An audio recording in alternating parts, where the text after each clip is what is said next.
ഈ സ്റ്റോറി നിങ്ങൾക്ക് ഇഷ്ടപ്പെട്ടാൽ സബ്സ്ക്രൈബ് ചെയ്യുക.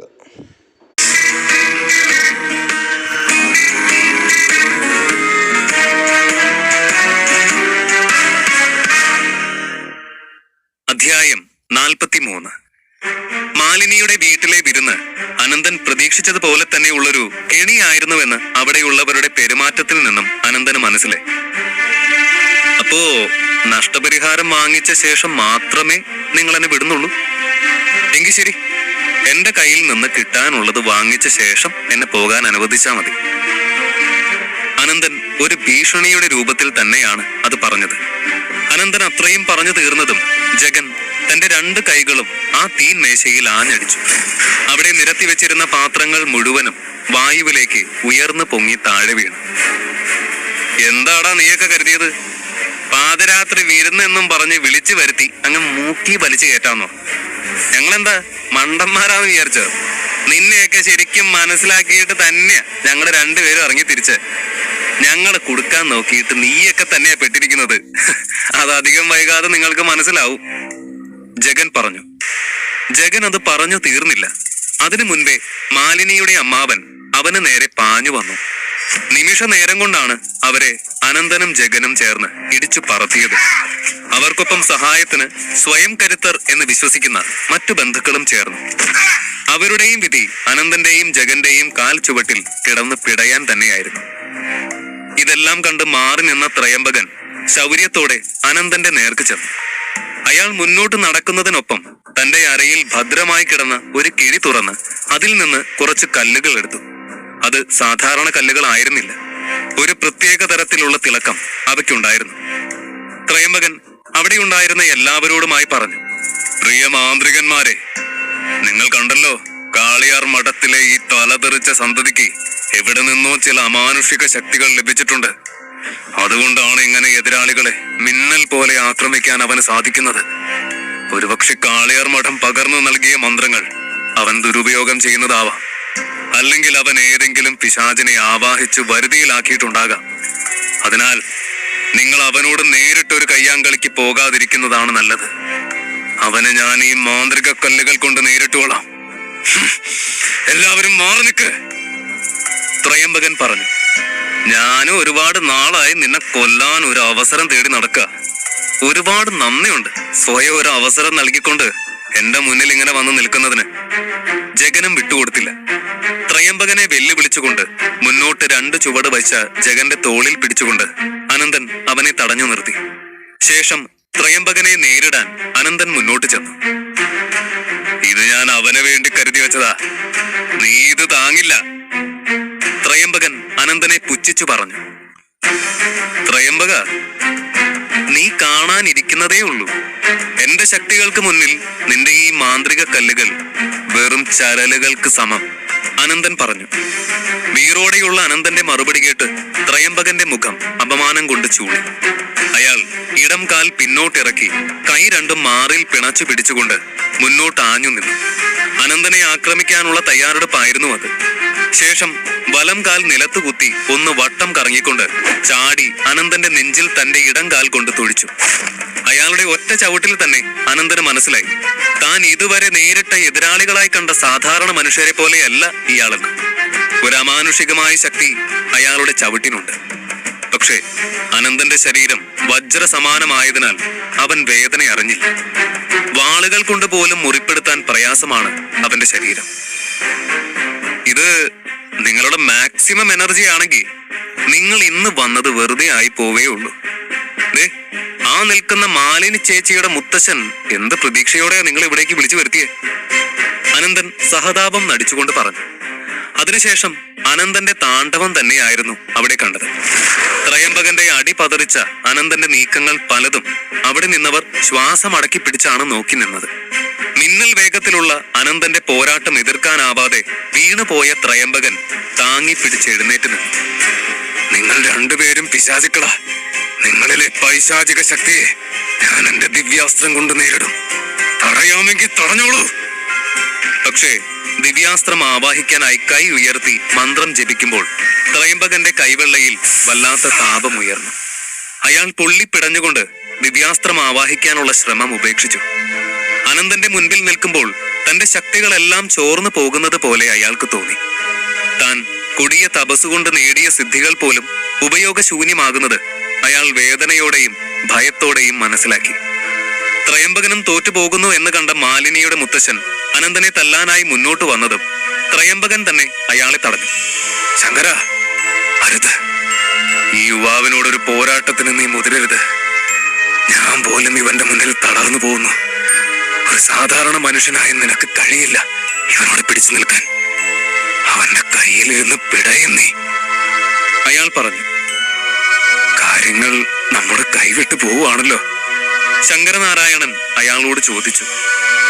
ഇല്ല, ഞാൻ ഈ നരുന്ത് ചെറുക്കന് മുന്നിൽ തോറ്റുകൊടുക്കില്ല.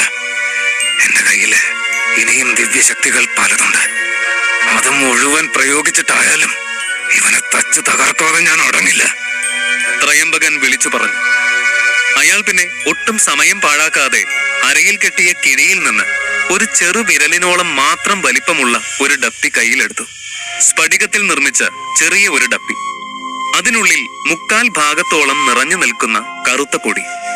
അയാൾ അതിന്റെ മൂടി തുറന്നു. അതിനുള്ളിൽ നിന്നും കറുത്ത പൊടി പുകയുടെ രൂപത്തിൽ പുറത്തേക്ക് വരാൻ തുടങ്ങി. വായുവിലൂടെ ഒരു സർപ്പത്തിന്റെ രൂപത്തിൽ അത് ചുറ്റിയ ശേഷം പൊടുന്നനെ അതൊരു പിടി ഭസ്മം പോലെ വീണ്ടും പൊടിയുടെ രൂപത്തിലേക്ക് മാറി നിലത്ത് പതിച്ചു. ഇത്തവണ ആ പൊടിയെല്ലാം കൂടി ചേർന്ന് ഒരു കരിനാഗമായി രൂപപ്പെടുകയാണ് ചെയ്തത്. അതുകണ്ട് അവിടെ കൂടി നിന്നവരെല്ലാവരും ഭയന്നു മാറി. ആരും ഭയക്കണ്ട, ഇത് ദേവഗണത്തിലെ പുണ്യനാഗമാണ്. ഇവിടെയുള്ള പൈശാചിക ശക്തികളെ ഉന്മൂലനം ചെയ്യാനായി ഈ നാഗം എന്നെ സഹായിക്കും, ത്രയംബകൻ പറഞ്ഞു. ഏത്? ഈ മനുഷ്യന്റെ കണ്ണിലേക്ക് ഊതി അവന്റെ കാഴ്ചയെ തട്ടിപ്പറിക്കാൻ വേണ്ടി ഉപയോഗിക്കുന്ന ഈ വിഷപ്പൊടിയോ? ഈ പൊടിയിൽ നിന്നും ജന്മം കൊണ്ട നാഗത്തിന് എന്ത് പവിത്രതയാണ് നിങ്ങൾ അവകാശപ്പെടുന്നത്? ആൾക്കാരെ കബളിപ്പിക്കുക എന്നത് മൃതസഞ്ജീവനി അധികൃതരുടെ സ്ഥിരം പരിപാടിയാ. അന്ന് വ്യാജമായ പുഷ്പങ്ങൾ കൊണ്ട് സന്ദർശകരെ പറ്റിച്ച ചിദാനന്ദൻ ഇന്ന് അസുരഗണത്തിലെ പൈശാചിക ശക്തിയും പേറി ജന്മം കൊണ്ട നാഗത്തെ പവിത്രമെന്ന് വിശേഷിപ്പിച്ച് ബന്ധുക്കളെയും അതിഥികളെയും പറ്റിച്ച് ത്രയംബകൻ. കൊള്ളാം, അനന്തൻ പറഞ്ഞു. നീ എന്റെ നാഗത്തെ ഇത്രയും നികൃഷ്ടമായി അപമാനിച്ചുവോ? ധിക്കാരി, നീ കണ്ടുള്ളൂ ഇതിന്റെ ശക്തി എന്താണെന്ന്, ത്രയംബകൻ പറഞ്ഞു. അനന്തൻ ഒന്നും മിണ്ടാതെ അല്പനേരം ധ്യാനത്തിൽ മുഴുകി നിന്നു. ഈ സമയം അവനെ ആക്രമിക്കാനായി അടുക്കുന്നവരെല്ലാവരും തന്നെ വൈദ്യുതി പ്രവാഹമേറ്റ് വീഴുകയാണ്. അനന്തന്റെ ശരീരത്തിലേക്ക് സ്പർശിക്കാൻ കഴിയുന്നില്ല. പുറത്ത് രാത്രിയുടെ ഭീകരത 10 മടങ്ങ് വർദ്ധിപ്പിക്കാനായി ഇടിയും മിന്നലും പേമാരിയും. വെറും നിമിഷങ്ങൾക്കകം അന്തരീക്ഷമാകെ മാറി. എന്താണ് സംഭവിക്കുന്നത് എന്നറിയാതെ പരസ്പരം നോക്കുന്നവർ അടുത്ത നിമിഷം കാണുന്നത് അനന്തന്റെ പിന്നിൽ ഒരു നാഗം പണം വിരിച്ചുകൊണ്ട് അനന്തന് കുട ചൂടി നിൽക്കുന്നതാണ്. അതിന്റെ വലിപ്പം കണ്ട് തന്നെ എല്ലാവരും നടുങ്ങി വിറച്ചു. അനന്തൻ നിൽക്കുന്നതിന് ചുറ്റിനും ആ നാഗത്തിന്റെ സംരക്ഷണ വലയം കാണാം. അനന്തനെ നടുവിലാക്കി നിലത്ത് വട്ടം ചുറ്റിയാണ് അത് കിടക്കുന്നത്. അതുപോലെ തന്നെ അനന്തനേക്കാൾ ഉയരത്തിൽ പത്തി വിരിച്ചാണ് നിൽക്കുന്നത്. അത്രയും വലിപ്പമുള്ള നാഗത്തിനെ അവർ മുത്തശ്ശി കഥകളിൽ പോലും കേട്ടിട്ടുണ്ടാവില്ല. ഈശ്വര, ഇത് പഞ്ചമുഖി നാഗമല്ലേ? അനന്തന്റെ ശിരസിന് മേൽ കുട ചൂടി നിൽക്കുന്ന ആ സർപ്പത്തിന്റെ തലകൾ കൃത്യം 5 എണ്ണം ഉണ്ടെന്ന് കണ്ട ഒരാൾ അതിശയം അടക്കാൻ കഴിയാതെ ചോദിച്ചു. ഈ നാഗം ഏതാണ്? ഏത് ഗണത്തിലെയാണ്? ആർക്കെങ്കിലും അറിയോ? മാലിനി ഭയപ്പാടോടെ ചോദിച്ചു. ഇത് സർവശ്രേഷ്ഠനായ സാക്ഷാൽ ആദിശേഷനല്ലാതെ മറ്റേത് നാഗമാ? പഞ്ചശിരസ അദ്ദേഹത്തിന്റെ പ്രത്യേകത. മറ്റൊരു നാഗത്തിനും ഇല്ലാത്ത വിശേഷണമല്ലേ ഇത്? ആദിശേഷൻ എങ്ങനെയാണ് ഇവിടെ പ്രത്യക്ഷപ്പെട്ടത്? അപ്പോ അനന്തനാണോ അദ്ദേഹത്തെ ആവാഹിച്ചത്? അനന്തന്റെ ദിവ്യത്വം നമ്മൾ തിരിച്ചറിഞ്ഞില്ല. എനിക്ക് തോന്നുന്നത് അദ്ദേഹം കഠിന പ്രയത്നത്തിലൂടെ 7 കുണ്ടലിനി ശക്തികളെയും ഉണർത്തിയവനാണെന്ന്. അങ്ങനെ ഒരാൾക്ക് ഏത് സാധ്യമാവൂ? നമ്മൾ അനന്തനെ ഒരുപാട് അപമാനിച്ചു, വേണ്ട ബഹുമാനം നൽകിയില്ല. ഇനിയെങ്കിലും നമുക്ക് അദ്ദേഹത്തോട് തെറ്റ് മനസ്സിലാക്കി ക്ഷമയാചിക്കാം. അല്ലെങ്കിൽ ആദിശേഷന്റെ കോപത്തിന് ഇരയാവും നമ്മൾ എല്ലാവരും. ഇങ്ങനെ പറഞ്ഞുകൊണ്ട് അവിടെ നിന്ന ആളുകൾ എല്ലാവരും അനന്തനോട് തൊഴുത് ക്ഷമയാചിച്ചു. പക്ഷേ അനന്തന്റെ മുഖത്ത് കോപം തന്നെയായിരുന്നു അപ്പോഴും. നിങ്ങൾക്കെന്റെ വിശ്വരൂപം കാണണമെന്ന് വളരെ അധികം ആഗ്രഹം ഉണ്ടായിരുന്നു എന്ന് തോന്നുന്നു. എന്റെ മുഴുവൻ ശക്തികളും പുറത്തേക്ക് കൊണ്ടുവരാൻ അശ്രാന്ത പരിശ്രമമായിരുന്നുവല്ലോ. നിങ്ങളുടെ പ്രയത്നത്തിന്റെ ഫലമായി സാക്ഷാൽ അനന്തശേഷൻ തന്നെ നേരിട്ട് പ്രത്യക്ഷപ്പെട്ടിരിക്കുകയാണ്. അനന്തൻ പറഞ്ഞു, ഞാൻ അനന്തൻ വർമ്മ എന്ന പേരിൽ മനുഷ്യ ജന്മം എടുത്തു വന്ന സാക്ഷാൽ ആദിശേഷൻ. ആദിശേഷന്റെ അനുഗ്രഹം പേറി ജന്മം കൊണ്ടവൻ മാത്രമല്ല ഞാൻ സ്വയം ആദിശേഷൻ തന്നെയാണ്. ആ ഞാനിതാ ഇവിടെ കുടിയേറിയ ദുഷ്ടശക്തികളെ എല്ലാം ഉന്മൂലനം ചെയ്യാൻ പോകുന്നു. അനന്തൻ അത് പറഞ്ഞു തീർന്നതും പഞ്ചമുഖി നാഗത്തിനെ അനുസരിച്ചുകൊണ്ട് ത്രയംബകൻ സൃഷ്ടിച്ച കരിനാഗം അയാളുടെ അരികിലേക്ക് തന്നെ ഇഴഞ്ഞു ചെന്നു. അയാളുടെ കാലിലൂടെ മേലോട്ടിഴഞ്ഞു നീങ്ങി ആ നാഗം നെഞ്ചോളം എത്തുമ്പോൾ അയാളുടെ ശരീരം ആകെ പൊള്ളുന്നത് പോലെ തോന്നി. തന്നെ അത് ദംശിക്കുമെന്ന് അയാൾ ഭയന്ന നിമിഷം തന്നെ ആ നാഗം പുകയായി മാഞ്ഞു. ആ മുറിയിൽ അനന്തനൊഴിച്ച് ഈ നടന്ന സംഭവങ്ങളെയെല്ലാം പേടി കൂടാതെ കണ്ടു നിൽക്കുന്ന ഒരേ ഒരാൾ ജഗൻ മാത്രമാണ്. ബാക്കിയുള്ളവരെല്ലാവരും അനന്തന്റെ ദയയ്ക്ക് വേണ്ടി ഭയത്തോടെ കരഞ്ഞ് യാചിക്കുകയാണ്. എന്നോട് പൊറുക്കണം. ഞാൻ അങ്ങയുടെ മഹത്വം തിരിച്ചറിയാതെ ഒരുപാട് തെറ്റുകൾ ചെയ്തു. ഞാനിപ്പോ അതിന് ആത്മാർത്ഥമായി പശ്ചാത്തപിക്കുന്നുണ്ട്. എന്നോട് കരുണ കാണിക്കണം, ദയവ് ചെയ്ത്. ത്രയംബകൻ അനന്തന്റെ മുന്നിൽ കേണപേക്ഷിച്ചു. ഞാൻ നിങ്ങൾക്കിന്ന് ജീവൻ ദാനമായി തരാം. പക്ഷേ അതിന് നിങ്ങൾ സ്വയം ശിക്ഷ സ്വീകരിക്കണം. എന്നാൽ മാത്രം ഞാൻ നിങ്ങളെ വെറുതെ വിടാം. അനന്തൻ പറഞ്ഞു, എന്ത് ശിക്ഷയാ ഞാൻ സ്വീകരിക്കേണ്ടത്? എന്ത് വേണമെങ്കിലും പറഞ്ഞോളൂ, ഞാൻ എന്തു അനുസരിക്കാൻ തയ്യാറാ. അയാൾ പറഞ്ഞു, എന്നാൽ നിങ്ങൾ നിങ്ങളുടെ സ്വന്തം കൈ തല്ലിയൊടിക്കൂ, ഇപ്പോൾ തന്നെ. അനന്തന്റെ കൽപ്പന കേട്ട് അവിടെ നിന്നവരുടെ എല്ലാം നെഞ്ചിൽ മിന്നൽ കൊളുത്തി. അനന്തൻ പറഞ്ഞതനുസരിച്ചുകൊണ്ട് ത്രയംബകൻ തന്റെ ഇടത് കൈയാൽ വലം കൈ തല്ലിയൊടിച്ചു. ഒപ്പം അയാളുടെ തൊണ്ട പൊട്ടുമാറുള്ള നിലവിളിയും കേട്ടു. ഇനിയെങ്കിലും അദ്ദേഹത്തോട് ക്ഷമിച്ചുകൂടെ? ദയവ് ചെയ്ത് അദ്ദേഹത്തെ വെറുതെ വിടൂ. ഇപ്പോൾ തന്നെ ഒരു മനുഷ്യനും താങ്ങാൻ കഴിയാത്ത വേദന അദ്ദേഹം സഹിക്കുന്നുണ്ട്. അവിടുന്ന് അല്പം ദയ കാണിക്കൂ. ഒരാൾ ത്രയംബകന്റെ നിലവിളി കേൾക്കാൻ വയ്യാതെ ധൈര്യം സംഭരിച്ചുകൊണ്ട് അനന്തനോട് പറഞ്ഞു, ഞാൻ അയാളോട് ക്ഷമിക്കാം. ചെയ്ത തെറ്റിന് ശിക്ഷ അനുഭവിച്ചു എന്നത് ശരി തന്നെ. പക്ഷെ സ്വയം മഹാഗുരു എന്ന് അഭിസംബോധന ചെയ്യാൻ ഇയാൾക്ക് അവകാശമില്ല. സ്വന്തം പേരിനൊപ്പമുള്ള ഗുരു എന്ന വിശേഷണം ഇത്രയും പേരുടെ മുന്നിൽ വെച്ച് തന്നെ ഈ നിമിഷം ഇയാൾ ബഹിഷ്കരിക്കണം. ഇതെന്റെ ആജ്ഞയാണ്. അനന്തൻ പറഞ്ഞു. ആ മഹാഗുരു എന്ന വിശേഷണം അയാൾക്ക് ഇത്രയും നാൾ ഒരു ലഹരി തന്നെയായിരുന്നു. ഇപ്പോൾ സ്വന്തം ജീവന് വേണ്ടി അത് ഉപേക്ഷിക്കുക എന്ന കാര്യം അയാൾക്ക് ഓർക്കാൻ പോലും വിഷമമാണ്. സങ്കടവും വേദനയും കടിച്ചമർത്തിക്കൊണ്ട് അയാൾ ഉറക്കെ പറഞ്ഞു, ഞാൻ ത്രയംബകൻ, ഇത്രയും നാൾ എന്റെ പേരിന് അലങ്കാരമായ മഹാഗുരു എന്ന വിശേഷണം നിങ്ങൾ എല്ലാവരുടെയും മുന്നിൽ വെച്ച് ഉപേക്ഷിക്കുകയാണ്. ഇനി മുതൽ ഞാൻ വെറും നിസാരനായ ത്രയംബകൻ മാത്രമാണ്. ഇത്രയും പറഞ്ഞ് മുഴുമിപ്പിക്കുന്നതിന് മുൻപ് തന്നെ അയാൾ വിതുമ്പിപ്പോയിരുന്നു. വിശ്വരൂപമെടുത്ത അനന്തന്റെ അടുത്ത ശിക്ഷ ആർക്ക് നേരെയാകും?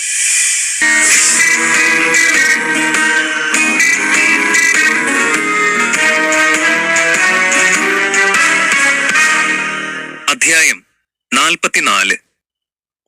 അനന്തന്റെ വിശ്വരൂപം കണ്ട് ഭയന്ന ത്രയംബകൻ സ്വയം കീഴടങ്ങി.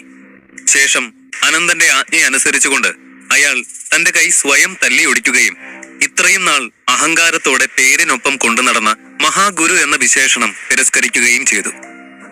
അനന്തൻ അടുത്തതായി തന്റെ നേർക്കാണ് വരുന്നത് എന്ന് കണ്ട് ശങ്കരനാരായണൻ ഭയത്താൽ കിടുങ്ങി വിറച്ചു. അനന്തൻ അയാളുടെ മുന്നിൽ വന്നു നിന്നു. എന്താ, ഇപ്പോഴും നിങ്ങൾ അവിശ്വസിക്കുന്നുണ്ടോ ആ പുഷ്പങ്ങൾ ഞാൻ ഏതോ കള്ളത്തരത്തിൽ നിന്ന് വിരിയിച്ചതാണെന്ന്? അനന്തൻ ചോദിച്ചു. അയ്യോ ഇല്ല, അതിൽ കളവുണ്ടെന്ന് പറഞ്ഞത് എന്റെ വിവരക്കേടായിരുന്നു. ഒരിക്കലും ഞാൻ അങ്ങയെപ്പോലെ ഒരാളെ സംശയിക്കാൻ പാടില്ലായിരുന്നു. തെറ്റുപറ്റിപ്പോയി, ക്ഷമിക്കണം. അയാൾ കേണു പറഞ്ഞു. ക്ഷമിക്കാനോ? നിങ്ങൾക്കുള്ള ശിക്ഷ അത് ഞാൻ പിന്നീട് തരാം. ആദ്യം ഇത് പറ, എന്തുദ്ദേശത്തിന്റെ മേലായിരുന്നു എന്നെ ഇവിടേക്ക് വിളിച്ചത്? ഇവിടെ ഒരുപാട് മാന്ത്രികന്മാരെയും ആചാര്യന്മാരെയും ഒക്കെ വിളിച്ചു കൂട്ടിയത് എന്തിനായിരുന്നു? അവരുടെയൊക്കെ സഹായത്തോടെ എന്നെ വകവരുത്താനായിരുന്നോ നിങ്ങൾ പദ്ധതി ഒരുക്കിയത്? അനന്തൻ ചോദിച്ചു. അനന്തന്റെ കോപത്തോടെയുള്ള ഈ ചോദ്യം കേട്ട് മാലിനിയുടെ ശരീരം വിറച്ചു. മുത്തശ്ശൻ അങ്ങനെ എങ്ങാനുമാണ് പ്ലാൻ ചെയ്തിട്ടുള്ളത് എങ്കിൽ ഉറപ്പായും താനും മുത്തശ്ശനുമൊക്കെ അനന്തന്റെ കൈകൊണ്ടിന്ന് തീരും. ആ ചിന്ത മനസ്സിലേക്ക് കടന്നു വന്നതും മാലിനി കുഴഞ്ഞു വീണു. ഇത് കണ്ട് ഭയന്ന മാലിനിയുടെ മുത്തശ്ശൻ അനന്തനോട് ഭയപ്പാടിന്റെ സ്വരത്തിൽ പറഞ്ഞു, ഒരിക്കലും അങ്ങനെ ഒന്നുമല്ല. അങ്ങേക്ക് അങ്ങയുടെ ആഗ്രഹം പോലെ വേണ്ടത്ര ചെടികൾ തന്ന് സന്തോഷവാനായി മടക്കി അയക്കാൻ തന്നെയായിരുന്നു ഞങ്ങളുടെ ഉദ്ദേശം. ഇവിടെ അല്പം മുൻപ് നടന്ന വാക്കേറ്റമൊക്കെ ഒരു തമാശയായിട്ട് മാത്രം കണ്ട് അങ്ങ് മറന്നു കളയണം. 1 കോടി രൂപ നഷ്ടപരിഹാരം നൽകാനും ഞങ്ങൾ തയ്യാറായിരുന്നു. ഇത്രയും പറഞ്ഞ ശേഷം അയാൾ ബോധരഹിതയായി നിലത്ത് കിടക്കുന്ന മാലിനിയെ ഒന്ന് നോക്കിയ ശേഷം വിഷമത്തോടെ അനന്തനോട് അപേക്ഷിച്ചു. ഇനി അഥവാ അങ്ങേക്ക് ഇപ്പോഴും ക്ഷമിക്കാൻ കഴിയുന്നില്ല എന്നാണെങ്കിൽ എനിക്ക് മാത്രം ശിക്ഷ നൽകൂ. ഒന്നും അറിയാത്ത എന്റെ കൊച്ചുമകളെ വെറുതെ വിടണം. ഇവിടെ ഒരു ഗൂഢാലോചന നടന്നിട്ടുണ്ടെന്നാണ് അങ്ങ് ഇപ്പോഴും വിശ്വസിക്കുന്നതെങ്കിൽ പോലും അവൾ അതിന്റെ ഭാഗമായിട്ടില്ലല്ലോ. അവൾ അങ്ങയോടൊപ്പം ആയിരുന്നില്ലേ കഴിഞ്ഞ ദിവസങ്ങളിൽ? അയാൾ അപേക്ഷിച്ചു. അനന്തന്റെ മുഖത്തെ ദേഷ്യം ശമിച്ചിട്ടില്ല എന്ന് കണ്ടപ്പോൾ അയാൾ വീണ്ടും പറഞ്ഞു, 1 കോടി രൂപ നഷ്ടപരിഹാരത്തിനും മൃതസഞ്ജീവനിയിലെ ഔഷധ സസ്യങ്ങൾക്കും ഉപരിയായി ഞങ്ങളുടെ ബിസിനസിന്റെ 5% കൂടി അങ്ങേക്ക് തരാം. അത് പറഞ്ഞപ്പോഴുള്ള അനന്തന്റെ പുച്ഛഭാവം കണ്ട അയാൾ വീണ്ടും കൂട്ടിച്ചേർത്തു, 5% കൊണ്ട് അങ്ങേക്ക് തൃപ്തമല്ല എങ്കിൽ ഞാൻ 15% വിട്ടുതരാൻ ഒരുക്കുക. ശങ്കരനാരായണൻ പറഞ്ഞത് കേട്ട് നിസാരമായി ചിരിച്ചുകൊണ്ട് ജഗന്റെ മുഖത്തേക്ക് നോക്കുമ്പോൾ അവന്റെ കണ്ണുകൾ ഇപ്പോൾ തുറിച്ച് പുറത്തേക്ക് ചാടും എന്ന അവസ്ഥയിലാണ്. ശങ്കരനാരായണന്റെ ബിസിനസിന്റെ 15% എന്ന് പറയുമ്പോൾ ഭീമമായ ഒരളവാണെന്ന് അവനറിയാം. പക്ഷേ അനന്തന് ആ സ്വത്തിൽ തീരെ താല്പര്യം തോന്നിയില്ല. എന്നാൽ ജഗന്റെ കണ്ണിലെ ആവേശം കണ്ടപ്പോഴാണ് അനന്തൻ മറ്റൊരു കാര്യം ചിന്തിച്ചത്. എന്തെന്നാൽ ഒരു ബിസിനസ്സുകാരനെ സംബന്ധിച്ചിടത്തോളം തന്റെ സ്വത്തിന്റെ ഒരു ഭാഗം കൈവിട്ട് കളയുക എന്നത് തന്നെയാണ് അയാൾക്ക് ഏറ്റവും ക്രൂരമായി കിട്ടാവുന്ന ശിക്ഷ. ഇവിടെ മരണഭയം കൊണ്ട് മാത്രമാണ് അയാൾ അത് വിട്ടുതരാമെന്ന് ഇങ്ങോട്ടേക്ക് പറഞ്ഞിരിക്കുന്നത്. ശരി, എന്നാ അങ്ങനെയാവട്ടെ. ഇത് നീ തൽക്കാലം രക്ഷപ്പെടാൻ വേണ്ടി ചെയ്യുന്ന സൂത്രമാവരുത്. ഈ തിരിച്ചറിവ് നിന്നിൽ എന്നും നിറയട്ടെ. ഇനിമേൽ നേരായ പാതയിൽ നടന്നാൽ നിങ്ങൾക്ക് എന്റെ സംരക്ഷണം ഉറപ്പായും ഉണ്ടാകും. അനന്തൻ വാക്ക് നൽകി. അതിനുശേഷം അനന്തൻ കണ്ണടച്ച് പ്രാർത്ഥിച്ചുകൊണ്ട് ആദിശേഷനോട് നന്ദി പറഞ്ഞു. അല്പസമയത്തിനകം അനന്തന്റെ പിന്നിലായി കുട ചൂടി നിന്ന പഞ്ചമുഖി നാഗവും അപ്രത്യക്ഷമായി. അപ്പോഴാണ് അവിടെ ഉണ്ടായിരുന്ന സകല മനുഷ്യർക്കും ജീവൻ തിരിച്ചു കിട്ടിയത്. അത്ര നേരവും അവിടെ നിന്ന ഓരോ മനുഷ്യരും അടുത്ത നിമിഷം എന്ത് സംഭവിക്കുമെന്നറിയാതെ മരണം മുന്നിൽ കണ്ടാണ് നിന്നത്. അനന്തൻ അവരോട് എല്ലാവരോടുമായി പറഞ്ഞു, ഇന്ന് ഇവിടെ നിങ്ങൾ കണ്ടതെല്ലാം ഇവിടെ നിന്ന് ഇറങ്ങുന്നതോടുകൂടി മനസ്സിൽ നിന്നും മായ്ച്ചു കളഞ്ഞേക്കുക. ഇങ്ങനെയൊരു സംഭവം ആരും കണ്ടിട്ടില്ല. കാരണം എന്റെ ഈ സിദ്ധികളൊന്നും പുറത്തുള്ള ജനങ്ങൾ അറിയുന്നതോ അവർക്കിടയിൽ ചർച്ചയാകുന്നതോ എനിക്ക് അത്ര താല്പര്യമില്ലാത്ത കാര്യമാണ്. നിങ്ങളിലൂടെ പുറത്താരും ഇക്കാര്യങ്ങൾ അറിയില്ല എന്ന് ഞാൻ വിശ്വസിച്ചു കൊള്ളട്ടെ. അനന്തൻ അവിടെ കൂടി നിന്ന അതിഥികളോട് എല്ലാവരോടുമായി ചോദിച്ചു. തീർച്ചയായും അങ്ങേക്ക് ഞങ്ങളെ വിശ്വസിക്കാം. ഞങ്ങൾ ഒരിക്കലും ഇവിടെ നടന്നതൊന്നും പുറത്തു പോയി പറയില്ല. അവർ അനന്തൻ ഉറപ്പു നൽകി. അനന്തൻ അതിന് അലസമായി തല കുലുക്കിയെങ്കിലും അവൻ അവരിൽ ആരെയും പൂർണ്ണമായി വിശ്വസിച്ചിരുന്നില്ല. അവരിൽ ആരെങ്കിലുമൊക്കെ ഇതെല്ലാം പുറത്തുള്ള സുഹൃത്തുക്കളോട് പറയുമെന്ന് അവന് നല്ല നിശ്ചയമുണ്ട്. പക്ഷേ അനന്തൻ അതിനെപ്പറ്റി അധികം ആലോചിച്ച് സമയം കളഞ്ഞില്ല. മൃതസഞ്ജീവനിയിലെ ചെടികൾ അവയ്ക്ക് ശങ്കരനാരായണൻ കുറെ നേരം ആലോചിച്ചതിന് ശേഷമാണ് എന്തോ പറയാൻ തുടങ്ങിയത്. അയാൾ അത് പൂർണ്ണമാക്കാതെ ആശങ്കയോടെ നിർത്തി. എന്താണെങ്കിലും അത് വ്യക്തമായി പറയൂ, അനന്തൻ കൽപ്പിച്ചു. അത് കുറച്ചു ദിവസമായി മൃതസഞ്ജീവനിയിലെ ചെടികൾക്ക് പഴയതുപോലെ ആരോഗ്യമില്ല. ഞങ്ങൾ അവിടെ പൂവിരിയിക്കാൻ മന്ത്രങ്ങൾ പ്രയോഗിച്ചതിന്റെ അനന്തരഫലമായിട്ടാവും അവയ്ക്ക് ആരോഗ്യം നഷ്ടമായത്. പൂക്കളെല്ലാം വാടിക്കരിഞ്ഞു. പുതിയ മുട്ടുകളൊന്നും വിടരുന്നില്ല. ഇലകളുടെയൊക്കെ പച്ചപ്പ് മങ്ങി തോട്ടം ആകെ നിർജീവമായി കാണപ്പെടുന്നു. അയാൾ സങ്കടം പറഞ്ഞു. അനന്തൻ അയാളുടെ കണ്ണിലേക്ക് തന്നെ സൂക്ഷ്മമായി നോക്കി. ഇത്തവണ പുതിയ കള്ളമോ പദ്ധതിയോ ഒന്നും അയാളുടെ മനസ്സിലുണ്ടെന്ന് അനന്തന് തോന്നിയില്ല. ശരിക്കും ആ ചെടികൾ നശിച്ചു പോയതിന്റെ നല്ല വിഷമം അയാളിലുണ്ടെന്ന് അനന്തൻ മനസ്സിലാക്കി. അത് സാരമില്ല, മൃതസഞ്ജീവനിയിലേക്ക് ഞാനും വരാം. എനിക്ക് മാറ്റിയെടുക്കാവുന്നതേ ഉള്ളൂ നിലവിലുള്ള അവിടുത്തെ പ്രശ്നങ്ങളൊക്കെ. അനന്തൻ പറയുന്നത് കേട്ട് ശങ്കരനാരായണന്റെ മുഖം തെളിഞ്ഞു. അങ്ങനെയാണോ? എന്നാ സമയം കളയണ്ട, നമുക്കിപ്പോൾ തന്നെ അവിടേക്ക് പോവാം. അയാൾ പറയുന്നത് കേട്ട് അനന്തൻ അവിടുത്തെ ക്ലോക്കിലേക്ക് നോക്കി. ദേ കണ്ടില്ലേ, സമയം ഒരുപാട് വൈകിയിരിക്കുന്നു. ഇപ്പോഴാണോ അവിടേക്ക് പോകുന്നത്? അനന്തൻ ചോദിച്ചു. അത് സാരമില്ല, ഞാനൊപ്പം വരാം. നമുക്കിപ്പോൾ തന്നെ പോകാവുന്നേ. ചെടികൾക്ക് ജീവൻ വയ്ക്കാൻ പോകുന്നതിന്റെ ആവേശം അയാളിൽ വേണ്ടുവോളം കാണാം. മാലിനിയുടെ വീട്ടിൽ നിന്നും ഒരു 10 മിനിറ്റ് ദൂരം മാത്രമേ ഉള്ളൂ മൃതസഞ്ജീവനിയിലേക്ക്. അതിനാൽ തന്നെ അവർ ആ രാത്രി അധികം ബുദ്ധിമുട്ടാതെ തന്നെ അവിടെ എത്തി. പക്ഷേ ഗാർഡൻ അകത്തേക്ക് കയറുമ്പോൾ കൂടെ വന്ന ആൾക്കാരുടെ എല്ലാം മനസ്സിൽ ഭയം നുരഞ്ഞു പൊങ്ങി. പേമാരിയും കാറ്റും ആ പ്രദേശത്തെ മുഴുവൻ കാർന്നു പോയിരുന്നു. ആ കൂറ്റാക്കൂറ്റിരുട്ടിൽ എണ്ണിയാൽ ഒടുങ്ങാത്ത അത്രയും ചെടികളുടെ നടുവിൽ ഭയാനകമായ അന്തരീക്ഷം അവരെ ഒന്നാകെ ഭയപ്പെടുത്തി. അനന്ത, നിനക്ക് ഈ സമയം തന്നെ ഇവിടേക്ക് വരണമായിരുന്നു. ദേ കണ്ടില്ലേ, കണ്ണിൽ തുളച്ചു കയറുന്ന ഇരുട്ടാണ്.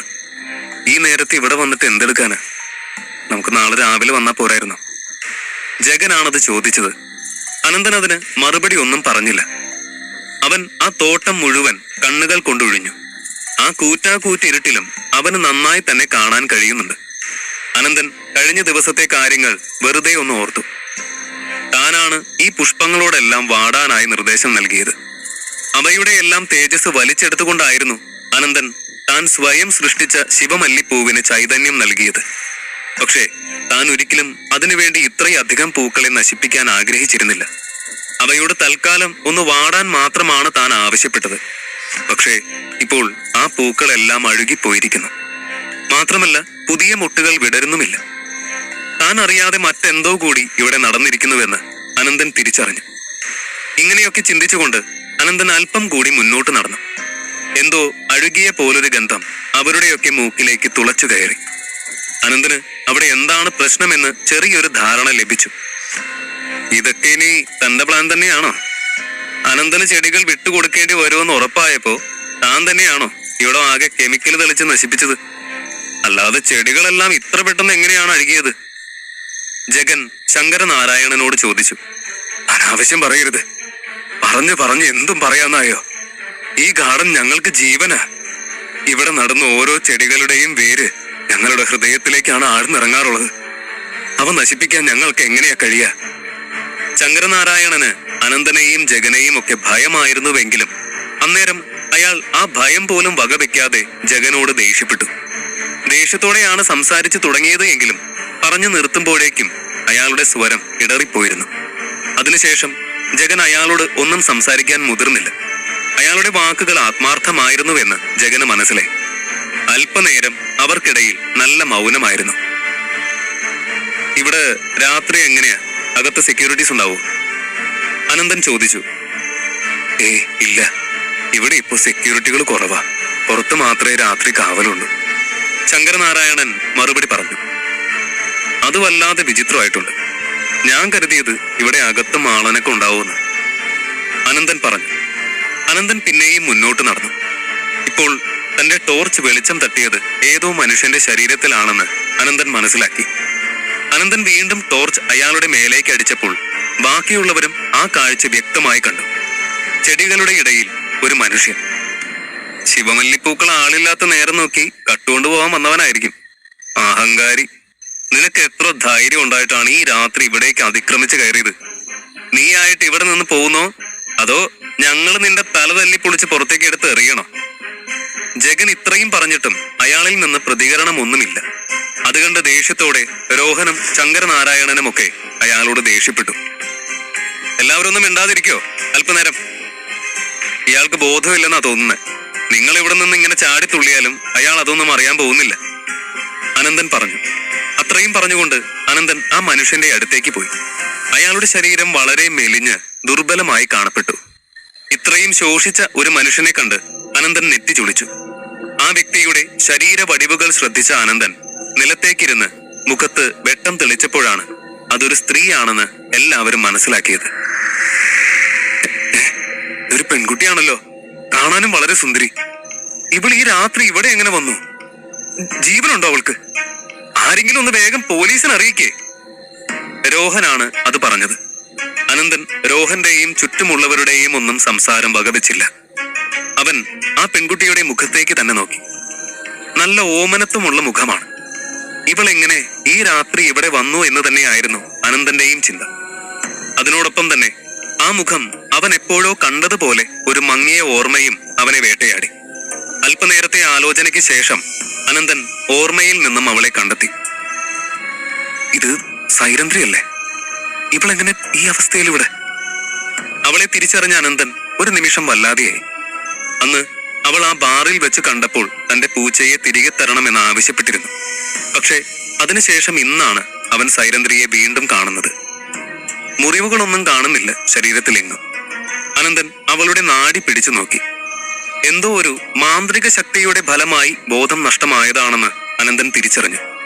നേരം വൈകുന്തോറും അപകടം കൂടുമെന്ന് മനസ്സിലാക്കി അനന്തൻ അവിടെ നിന്നും എഴുന്നേറ്റു. തനിക്ക് വേണ്ട സാധനം അവിടെ തന്നെയുണ്ട് എന്ന തികഞ്ഞ ബോധത്തോടെ അനന്തൻ തിരച്ചിൽ ആരംഭിച്ചു. ഒട്ടും വൈകാതെ തന്നെ അവിടെ ചെളിയിൽ പൂഴ്ന്നു കിടക്കുന്ന ഒരു കല്ല് അനന്തൻ കണ്ടെത്തി. ആ കല്ലിൽ നിന്ന് ദൈവിക ശോഭയുള്ള പ്രകാശം പുറത്തേക്ക് ഒഴുകുന്നത് കണ്ട് അനന്തൻ ഗൂഢമായൊന്ന് പുഞ്ചിരിച്ചു. സൈരന്ധ്രിക്ക് എന്തായിരിക്കും സംഭവിച്ചിരിക്കുക? അവളെ രക്ഷിക്കാൻ അനന്തന് സാധിക്കുമോ?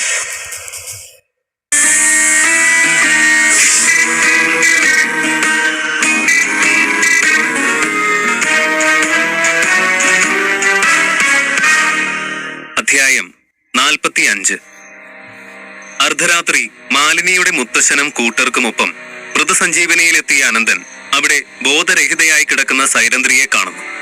അവളെ രക്ഷിക്കാൻ ഉപകരിക്കുന്ന എന്തെങ്കിലും അവിടെ നിന്നും ലഭിക്കുമോ എന്ന് പരതിയ അനന്തൻ ചെളിയിൽ പൂഴ്ന്നു കിടന്ന ഒരു കല്ല് കണ്ടെത്തുന്നു. അതിൽ നിന്നും അസാധാരണമായ അളവിൽ പ്രകാശം പുറത്തേക്ക് ഒഴുകുന്നുണ്ടായിരുന്നു. അനന്തൻ ആ കല്ല് കയ്യിലെടുത്തു. അതിനെ തുടച്ച് വൃത്തിയാക്കി പോക്കറ്റിലേക്കിട്ടു. ഒരുപക്ഷെ സൈരന്ധ്രിയും ഇത് തേടി തന്നെയാകും വന്നിട്ടുണ്ടാവുക. പക്ഷേ ഇതിന്റെ ശക്തി താങ്ങാൻ കഴിയാതെ വീണു പോയതാകാം. അനന്തൻ ചിന്തിച്ചു. സൈരന്ധ്രിയെ ഇവിടെ നിന്നും എടുത്തു മാറ്റി അല്പം വൃത്തിയുള്ള ഇടത്തേക്ക് കിടത്താൻ ആരോടെങ്കിലും പറയാമെന്ന് കരുതിയ അനന്തൻ ഒരു നിമിഷം അത് വേണ്ട എന്ന് വെച്ചു. കാരണം മറ്റൊന്നുമല്ല, സൈരന്ധ്രി ഒരു അപകടകാരിയും അതേസമയം ഒരുപാട് നിഗൂഢതകൾ ഉള്ളതുമായ ഒരു പെൺകുട്ടിയാണ്. അപ്പോൾ അവളെ മറ്റൊരാളുടെ കയ്യിൽ ഏൽപ്പിക്കുന്നത് അത്ര പന്തിയല്ല എന്ന് അനന്തന് തോന്നി. അനന്തൻ മറ്റാരെയും ആശ്രയിക്കാതെ സ്വയം അവളെ കൈകളിലെടുത്തു. അവളുടെ സ്വർണ്ണ പൂച്ചയെ കൈകളിൽ എടുക്കുമ്പോഴുള്ള അതേ പ്രതീതിയാണ് അനന്തൻ അന്നേരം ഉണ്ടായത്. ഇരുവരിലും ഒരുപോലെയുള്ള വാസനയായിരുന്നു അനന്തന് തോന്നിയത്. അനന്തനങ്ങുന്നേ, ഞാൻ ഒരു കാര്യം പറഞ്ഞോട്ടെ. ഈ പെൺകുട്ടിയുടെ അവസ്ഥ ഒത്തിരി മോശമാണെന്ന് തോന്നുന്നു. ഈ തോട്ടത്തിന്റെ കാര്യം നമുക്ക് നാളെ പരിഹരിച്ചാലും മതി എന്നാണെങ്കിൽ അങ്ങിന്ന് ഈ പെൺകുട്ടിയുടെ ചികിത്സയ്ക്ക് വേണ്ട കാര്യങ്ങൾ ചെയ്തോളൂ, ശങ്കരനാരായണൻ പറഞ്ഞു. അനന്തനും അതുതന്നെയാണ് ചിന്തിച്ചത്. സൈരന്ധ്രിയുടെ പൂച്ച തന്റെ വീട്ടിലുണ്ട്. അവളെയും കൂട്ടി വീട്ടിലേക്ക് കൊണ്ടുപോകുന്നതിൽ പ്രശ്നമൊന്നുമില്ല. അതുതന്നെയാണ് നല്ലതെന്ന് അനന്തനും തോന്നി. അനന്തൻ അവളെ തന്റെ വീട്ടിലേക്ക് കൊണ്ടുപോവുകയാണ് എന്ന് പറഞ്ഞപ്പോൾ അവിടെ നിന്ന് പലരുടെയും മുഖം ചുളിഞ്ഞു. ഇവളെപ്പോലെ അതിസുന്ദരിയായ ഒരു പെൺകുട്ടിയെ അവളുടെ അറിവോ സമ്മതമോ ഇല്ലാതെ ഈ അർദ്ധരാത്രി അനന്തനെ പോലെ ഒരു യുവാവ് സ്വന്തം വീട്ടിലേക്ക് കൊണ്ടുപോകുന്നു എന്ന് കേൾക്കുമ്പോൾ അത് പലരിലും തെറ്റിദ്ധാരണയുണ്ടാക്കുന്നത് സ്വാഭാവികമാണല്ലോ. നാളെ മുതൽ എന്നും രാത്രി ഇവിടെ വരാം. ഇനി എനിക്കും ഇതുപോലെ നിധി വല്ലതും തടഞ്ഞാലോ? ഇവിടെ നിൽക്കുന്നവരെല്ലാവരും ഇത് തന്നെയാവും ആലോചിക്കുന്നത്. പലരും നെറ്റി ചുളിച്ച് നിൽക്കുന്നത് കണ്ട് ജഗൻ തമാശയായി ഇങ്ങനെ പറഞ്ഞു. ജഗന്റെ സംസാരം കേട്ടവരുടെ മുഖത്ത് ചെറിയ ജാള്യത കലർന്ന ചിരിയായിരുന്നു തെളിഞ്ഞത്. ശങ്കരനാരായണൻ വേഗം തന്നെ അനന്തന് സൈരന്ധ്രിയെയും കൂട്ടി വീട്ടിലേക്ക് പോകാനായി ഒരു വണ്ടി അറേഞ്ച് ചെയ്തു കൊടുത്തു. അതിനുശേഷം അവരെല്ലാവരും തിരികെ പോയി. കാറിൽ ഇരിക്കുമ്പോഴും സൈരന്ധ്രിക്ക് ബോധമില്ലായിരുന്നു. കാറിന്റെ കുലുക്കത്തിൽ ഇടയ്ക്കൊന്ന് ഞെരങ്ങുകയോ മറ്റോ ചെയ്തു. അനന്തനും നല്ല തലവേദന തോന്നി തുടങ്ങി. സൈരന്ധ്രിയെ അവരോടൊപ്പം വിടുന്നത് പന്തിയല്ല എന്ന് കണ്ട് അപ്പോഴത്തെ സാഹചര്യത്തിൽ കൂടെ കൂട്ടിയെങ്കിലും അവളെയും കൂട്ടി വീട്ടിലേക്ക് പോകുന്നത് അനന്തനും അല്പം ബുദ്ധിമുട്ട് തന്നെയാണ്. തന്റെ വീട്ടിൽ 3 മുറികളാണുള്ളത്. ഒന്ന് അച്ഛൻ്റെതും മറ്റൊന്ന് അനിയത്തിയുടേതും. അവസാനത്തേത് താൻ ഉപയോഗിക്കുന്ന മുറിയാണ്. ഇവയിൽ ഏതാണ് ഇവൾക്ക് നൽകാൻ കഴിയുക? അനന്തൻ ചിന്തിച്ചു. സാധാരണ ഈ പ്രായത്തിൽ ഒരു പെൺകുട്ടി വീട്ടിലേക്ക് വന്നാൽ അവൾക്ക് അരുന്ധതിയുടെ മുറി നൽകുക എന്നതാണ് യുക്തി. പക്ഷേ ഇവിടെ സൈരന്ധ്രിയിൽ തനിക്ക് വിശ്വാസം പോരാ. അവൾ രാത്രി ഉണരുകയാണെങ്കിൽ അരുന്ധതിയോട് എങ്ങനെയാവും പെരുമാറ്റം? അതുപോലെ തന്നെ സൈരന്ധ്രിയുടെ ശരീരത്തിൽ നിന്നും വമിക്കപ്പെടുന്ന ഈ നിഗൂഢമായ ശക്തി അതെന്താണ് എന്ന് മനസ്സിലാക്കും വരെ ഇവളെ കൈകാര്യം ചെയ്യുന്നത് അതീവ ശ്രദ്ധയോടെ ആയിരിക്കണം. അനന്തൻ തീരുമാനിച്ചു. വീട്ടിലെത്തിയ അനന്തന്റെ കണ്ണുകൾ ആദ്യം ക്ലോക്കിലേക്കാണ് ചെന്നത്. സമയം രാത്രി 2 മണി. തൽക്കാലം ഇന്ന് രാത്രി ഇവൾ എന്റെ മുറിയിൽ തന്നെ കിടക്കട്ടെ. ഇവൾക്ക് ബോധം തെളിയുന്നത് വരെ താൻ ഇവിടെ ഹാളിൽ കിടക്കാം. അതുമല്ല, ഈ സമയത്ത് അച്ഛനെയും അനുവിനെയും വിളിച്ചുണർത്തി കാര്യങ്ങൾ പറയാന്ന് പറഞ്ഞാൽ അതെല്ലാവർക്കും ബുദ്ധിമുട്ടാ. ഇങ്ങനെയൊക്കെ ചിന്തിച്ചുകൊണ്ട് അനന്തൻ സൈരന്ധ്രിയെ താങ്ങിയെടുത്ത് തന്റെ മുറിയിലേക്ക് കൊണ്ടുപോയി. ഈ സമയം ഹാളിന്റെ ഒരു മൂലയിൽ കിടന്നുറങ്ങുകയായിരുന്ന സൈരന്ധ്രിയുടെ പൂച്ച തന്റെ യജമാനത്തിയുടെ മണം തിരിച്ചറിഞ്ഞതും ഞെട്ടി ഉണർന്നു. മാത്രമല്ല, സൈരന്ധ്രിക്ക് ബോധമില്ല എന്ന് കണ്ട പൂച്ച അവൾക്ക് എന്തോ സംഭവിച്ചു എന്ന് ഭയക്കുകയും ഉച്ചത്തിൽ കരഞ്ഞുകൊണ്ട് അവിടെ ഉണ്ടായിരുന്ന സാധനങ്ങളും തട്ടിമറിച്ച് അനന്തന്റെ ദേഹത്തേക്ക് ചാടി കയറുകയും ചെയ്തു. ഈ സമയം കൊണ്ട് അനന്തന്റെ അച്ഛനും അനിയത്തിയും ഉണർന്നു. പൂച്ച തട്ടിമറിച്ച ചെറിയ സാധനങ്ങൾ നിലത്ത് വീഴുന്ന കലപില ശബ്ദം മതിയായിരുന്നു അവർക്കുണരാൻ. പോരാത്തതിന് അനന്തന്റെ തോളിലിരുന്ന് സൈരന്ധ്രിയെ നോക്കിയുള്ള അതിന്റെ കരച്ചിലും. എന്തു പറ്റിയേട്ടാ, എന്താ പ്രശ്നം? അരുന്ധതി ചോദിച്ചു. മോനെ, നീ ജഗനോടൊപ്പം അല്ലേ പോയത്? എന്താ ഇത്രയും ലേറ്റായേ? വാസുദേവൻ ചോദിച്ചു. അനന്തന് ശരിക്കും സന്തോഷം തോന്നി അവരുടെ ആ ചോദ്യത്തിലും പെരുമാറ്റത്തിലും. കാരണം പണ്ടൊക്കെ തറവാട്ടിൽ താമസിക്കുന്ന സമയത്ത് തനിക്ക് ഒരു തരത്തിലുള്ള പരിഗണനയും ആരിൽ നിന്നും ലഭിച്ചിരുന്നില്ല. പക്ഷെ ഇന്നിപ്പോൾ ഈ സ്വസ്ഥമായ കുടുംബാന്തരീക്ഷത്തിൽ തനിക്ക് വേണ്ടി ഉറക്കമിളച്ച് കാത്തിരിക്കാൻ ആളുകളുണ്ട്. താൻ വരുന്നത് വരെ ലൈറ്റ് കെടുത്താതിരിക്കാൻ അവർക്ക് സ്വാതന്ത്ര്യമുണ്ട്. ഇത് മാത്രം മതി എവിടെ പോയാലും വൈകാതെ വീട്ടിലേക്ക് തിരിച്ചെത്തണം എന്ന് ഏത് മനുഷ്യനും ഉള്ളിൽ ഒരു ബോധം ഉണ്ടാവാൻ. അനന്തന്റെ മനസ്സ് നിറഞ്ഞു. ഈ നടന്നതൊക്കെ അറിഞ്ഞ തീർച്ചയായും അച്ഛനും അനിയത്തിയും ഉൾക്കൊള്ളാൻ പോകുന്നില്ല എന്ന് മാത്രമല്ല, അവർ നന്നായി ഭയക്കുകയും ചെയ്യും. അതുകൊണ്ട് തൽക്കാലം അധികം വിശദീകരണം നൽകാതിരിക്കുന്നതായിരിക്കും അവർക്ക് നല്ലത്. അനന്തൻ ചിന്തിച്ചു. ഞാൻ ജഗനോടൊപ്പം മാലിനിയുടെ വീട്ടിൽ പാർട്ടിക്ക് പോയതാ. അവളെ സുരക്ഷിതമായി അവിടെ തിരിച്ചു ഏൽപ്പിച്ചു. അതുപോലെ തന്നെ ഞാൻ ആവശ്യപ്പെട്ട ചെടികൾ എനിക്ക് നൽകാമെന്നും അവർ സമ്മതിച്ചു. ഇതിനെപ്പറ്റിയൊക്കെ സംസാരിച്ചിരുന്നത് കാരണമാണ് ഇത്രയും താമസിച്ചത്, അനന്തൻ പറഞ്ഞു. അനന്തൻ ഹാളിലാണ് നിൽക്കുന്നത്.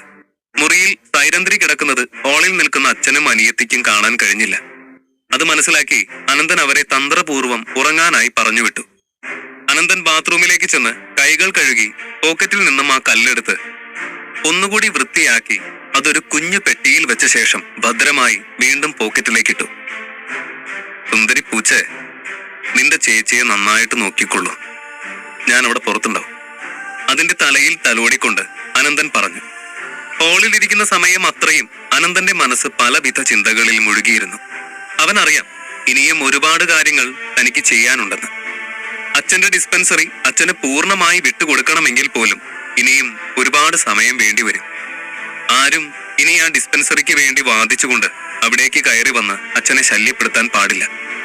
അനന്തൻ ഓരോന്നായി കണക്കുകൂട്ടി. അതിനിടയിൽ എപ്പോഴാണ് താൻ ഉറങ്ങിപ്പോയത് എന്ന് പോലും അവൻ അറിയില്ല. പിറ്റേന്ന് രാവിലെ തന്റെ മുറിയിൽ നിന്ന് എന്തോ ശബ്ദം കേൾക്കുമ്പോഴാണ് അനന്തൻ എഴുന്നേൽക്കുന്നത്. തലേന്നത്തെ കാര്യങ്ങൾ ഓർമ്മ വന്നതും അനന്തൻ ഉറക്കച്ചടവ് മാറ്റി വേഗം ചെന്ന് തന്റെ മുറിയുടെ വാതിൽ തട്ടി. ഉണർന്നോ? അവൻ വാതിൽ മുട്ടുന്നതിനൊപ്പം ചോദിച്ചു. അതെ, ഉണർന്നല്ലോ, അകത്തേക്ക് വന്നോളൂ. അവൾ പറഞ്ഞപ്പോഴാണ് വാതിൽ അകത്തു നിന്ന് പൂട്ടിയിട്ടില്ല എന്നവൻ മനസ്സിലാക്കിയത്. അവൻ മെല്ലെ വാതിൽ തുറന്നു. അവളുടെ മുഖത്തെ ഉറക്കച്ചടവ് കണ്ടാൽ അറിയാം എഴുന്നേറ്റിട്ട് നിമിഷങ്ങളായിട്ടേ ഉള്ളൂ എന്ന്. എന്നിട്ടും ആ മുഖത്ത് മറ്റാരിലും ഇല്ലാത്ത പ്രസരിപ്പ് അനന്തനെ വീണ്ടും വീണ്ടും അതിശയിപ്പിച്ചുകൊണ്ടിരുന്നു. അവളുടെ പൂച്ച കട്ടിലിലും അവളുടെ ദേഹത്തുമൊക്കെയായി ചാടി കളിക്കുന്നുണ്ട്. ഇതെവിടെയാണെന്ന് കരുതിയ ഇങ്ങനെ ഉറങ്ങി? എഴുന്നേറ്റപ്പോ എവിടെയാണെന്നോർത്ത് പേടിയൊന്നും തോന്നിയില്ലേ? അനന്തൻ ചോദിച്ചു. ഞാൻ എന്താ മന്ദബുദ്ധിയാണോ? ദേ, ആ ടേബിളിൽ തന്റെ ഫോട്ടോ അല്ലേ ഇരിക്കുന്നത്. മാത്രമല്ല എന്റെ പൂച്ചക്കുട്ടനും ഇവിടെയുണ്ട്. അപ്പൊ തന്നെ മനസ്സിലാക്കുമല്ലോ ഇത് തന്റെ വീടാണ്. സൈരന്ധ്രി പറയുന്നത് കേട്ട് അനന്തൻ ചമ്മലോടെ നെറ്റിച്ചൊറിഞ്ഞു. അപ്പോ നിന്നെ ഇവിടേക്ക് കൊണ്ടുവന്നത് ഞാനാണെന്ന് നേരത്തെ മനസ്സിലായിട്ടുണ്ട്. നന്നായി. അങ്ങനെയാണെങ്കിൽ എനിക്ക് തന്നെ ഇന്നലെ എപ്പോ എവിടെ നിന്നുമാണ് കിട്ടിയത് എന്നും മനസ്സിലായിട്ടുണ്ടാവുമല്ലേ? അപ്പൊ പിന്നെ ഇനി ഒട്ടും നേരം കളയാതെ പറഞ്ഞോളൂ. തനിക്ക് ഇന്നലെ രാത്രി മൃതസഞ്ജീവനി ഗാർഡൻസിൽ എന്തായിരുന്നു പരിപാടിയെന്ന് അനന്തൻ ചോദിച്ചു. ഞാൻ സത്യം പറഞ്ഞില്ലെങ്കിലോ? അഥവാ പറയുന്നത് കള്ളമാണെങ്കിലോ? അവൾ പുരികമുയർത്തി ചിരിച്ചുകൊണ്ട് അവനോട് ചോദിച്ചു. അതെന്തായാലും സാധ്യമല്ല. സത്യം പറയുന്നതാണ് ഇപ്പൊ നല്ലത്. അനന്തൻ ശബ്ദം കടുപ്പിച്ച് പറഞ്ഞു. താൻ എന്തിനാ എന്നോട് ഇങ്ങനെ ദേഷ്യപ്പെടുന്നേ? ഞാൻ ഇന്നലെ അവിടെ എത്തിയത് എനിക്ക് വിലപ്പെട്ടത് എന്ന് ഞാൻ കരുതുന്ന ഒരു സാധനം തിരയാൻ വേണ്ടിയായിരുന്നു. എന്നാൽ അത് കയ്യിൽ കിട്ടുന്നതിന് മുൻപ് എന്താ ഉണ്ടായെന്നറിയില്ല, ഞാൻ മയങ്ങി വീണുപോയി. അതിരിക്കട്ടെ, താൻ എന്തിനാ എന്നെ ഇവിടേക്ക് കൊണ്ടുവന്ന്? കാര്യങ്ങൾ ഇത്രയൊക്കെ ആയ സ്ഥിതിക്ക് ഇനി മുതൽ താൻ വേണം എന്റെ സകല ഉത്തരവാദിത്വം ഏറ്റെടുക്കാൻ. സൈരന്ധ്രി വശ്യമായ ഒരു ചിരിയോടെയാണ് അനന്തനോട് അത് പറഞ്ഞത്. അത് കേട്ട് അനന്തൻ ഒന്ന് ഞെട്ടി. പുറത്ത് തന്റെ അച്ഛൻ ഉണർന്നതിന്റെ ശബ്ദവും കേൾക്കുന്നുണ്ട്. അനന്തൻ വല്ലാത്ത ധൃതിയോടെ സൈരന്ധ്രിയോട് ചോദിച്ചു, എനിക്കിനി എന്ത് ഉത്തരവാദിത്വം ഉണ്ടെന്ന് നീ പറയുന്നത്? എന്റെ സ്ഥാനത്ത് വേറെ ആരെങ്കിലും ആയിരുന്നെങ്കിൽ ഇന്നലെ നിന്നെ അവിടെ കളഞ്ഞിട്ട് വന്നേനെ. ആ കാടിന്റെ ഇടയിൽ കിടന്ന് ചാവണ്ടാന്ന് ഓർത്ത് സേഫായിട്ട് വീട്ടിൽ കൊണ്ടുവന്ന് കിടത്തിയപ്പോ. അനന്തൻ ശബ്ദം താഴ്ത്തി ദേഷ്യത്തോടെ പറഞ്ഞു, എന്നെപ്പോലെ അതിസുന്ദരിയായ ഒരു പെൺകുട്ടിയെ അർദ്ധരാത്രി അബോധാവസ്ഥയിൽ എടുത്തുകൊണ്ട് വന്ന് സ്വന്തം മുറിയിൽ കിടത്തിയിട്ട് നിന്നെപ്പോലൊരു യുവാവ് എന്നെ തൊട്ടിട്ട് പോലും ഇല്ല എന്ന് പറഞ്ഞാ അത് വിശ്വസിക്കാൻ ഞാൻ അത്ര മണ്ടിയൊന്നുമല്ല. എനിക്കാണെങ്കിൽ മേലാകെ വേദനയാ. കാര്യം കഴിഞ്ഞ് കയ്യൊടിയാൻ നോക്കുന്നോ? നാണമില്ലാത്തവൻ, നട്ടലില്ലാത്തവൻ. സൈരന്ധ്രി വായിൽ തോന്നിയതുപോലെയൊക്കെ വിളിച്ചു പറഞ്ഞു. സൈരന്ധ്രിയുടെ വാക്കുകൾ കേട്ട അനന്തന് അവളോട് തിരിച്ചെന്ത് പറയുമെന്നറിയാതെ പതറിപ്പോയി. അവളെപ്പോലെ ഒരു പെൺകുട്ടിയുടെ പിന്നാലെ ഇഷ്ടം പോലെ പുരുഷന്മാർ ചെല്ലുമെന്ന് അനന്തൻ അറിയാം. അങ്ങനെയിരിക്കെ തങ്ങൾക്കിടയിൽ അരുതാത്തതൊന്നും നടന്നിട്ടില്ല എന്ന് അവൾക്കും അറിയാമായിരുന്നിട്ട് കൂടി എന്തിനാണ് അവൾ തന്നെ ശല്യപ്പെടുത്തുന്നത്? അനന്തൻ ചിന്തിച്ചു. നിന്റെ സംസാരം നിർത്തിയിട്ട് വേഗം ഇവിടെ നിന്ന് ഇറങ്ങിപ്പോയിക്കോ. വെറുതെ കിടന്ന് ചെലക്കാതെ.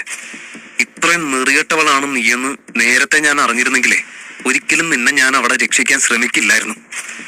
അനന്തൻ ദേഷ്യത്തോടെ പറഞ്ഞു. നോക്ക്, ഇത് ഞങ്ങളുടെ കുടുംബത്തിലെ പാരമ്പര്യം. ഒരു വ്യക്തി ഞങ്ങളിൽ ആരുടെയെങ്കിലും ജീവൻ രക്ഷിക്കുകയാണെങ്കിൽ അയാൾക്ക് സ്വന്തം ജീവിതം പകരം നൽകുക എന്നത്. താനിപ്പോ എന്നെ രക്ഷിച്ചിരിക്കുന്നു. അതിനു പകരം ഞാൻ തനിക്ക് സ്വന്തമാവും. താനും പൂർണ്ണമായി എന്റേത് മാത്രമാവും. സൈരന്ധ്രി വശ്യതയോടെ പറയുന്നത് കേട്ട് അനന്തന് കലി കയറി. ഇത് ഏത് കാട്ടുജാതിയിൽപ്പെട്ടവളാണ് നീ? ഇത്രയും വികൃതമായ പാരമ്പര്യങ്ങളും പേര് നടക്കുന്നവള്. ഞാനൊന്ന് ചോദിച്ചോട്ടെ, എനിക്ക് പകരം ഒരു വഷളനും വിരൂപനും സ്വഭാവ ദൂഷ്യമുള്ളവനായ വ്യക്തിയാണ് നിന്നെ രക്ഷിച്ചതെങ്കിലോ നീ ഈ പാരമ്പര്യത്തിന്റെ പേരിൽ അവന്റെ പെണ്ണാവാൻ തയ്യാറാവോ? അനന്തൻ ചോദിച്ചു. അതിപ്പോ പാരമ്പര്യങ്ങൾ ചില സന്ദർഭങ്ങളിൽ നമ്മൾ തച്ചു തകർക്കേണ്ടതും അനിവാര്യമാണല്ലോ. സൈരന്ധ്രി ഒരു വശ്യമായ ചിരിയോടെ അനന്തനോട് പറഞ്ഞു. പക്ഷേ നിന്റെ മുന്നില് എന്റെ ഈ പാരമ്പര്യം സംരക്ഷിക്കപ്പെടാനാണ് ഞാൻ ആഗ്രഹിക്കുന്നത്. അതിനുവേണ്ടി ഞാൻ എന്തും ചെയ്യും. സൈരന്ധ്രി ഒരു ഭീഷണിയുടെ സ്വരത്തിൽ പറഞ്ഞു. അനന്തൻ അവൾ തന്റെ നേർക്ക് വീശിയ പുതപ്പ് ബലമായി പിടിച്ചു വാങ്ങിക്കൊണ്ട് അവളെ അവിടെ നിന്നും ഇറക്കി വിടാൻ ശ്രമിച്ചു. അനന്തം, എന്റെ പുതപ്പ് വിടറാ. നീ എന്തേ കാണിക്കുന്നേ? ഉച്ചത്തിൽ കൊഞ്ചിക്കുഴയുന്ന സ്വരത്തിൽ സൈരന്ധ്രി വിളിച്ചു പറയുന്നത് കേട്ട് അനന്തൻ നടുങ്ങി. തൊട്ടപ്പുറത്തെ മുറിയിലുള്ള തന്റെ അച്ഛൻ ഇവളുടെ ശബ്ദം കേട്ടു എന്നത് അവൻ ഉറപ്പാണ്. അവൻ ആ പുതപ്പ് അവൾക്ക് നേരെ വലിച്ചെറിഞ്ഞ് ദേഷ്യത്തോടെ തലയ്ക്ക് കൈ കൊടുത്തു. ഇതെല്ലാം കേൾക്കുന്ന വാസുദേവന്റെ പ്രതികരണം എന്താകും?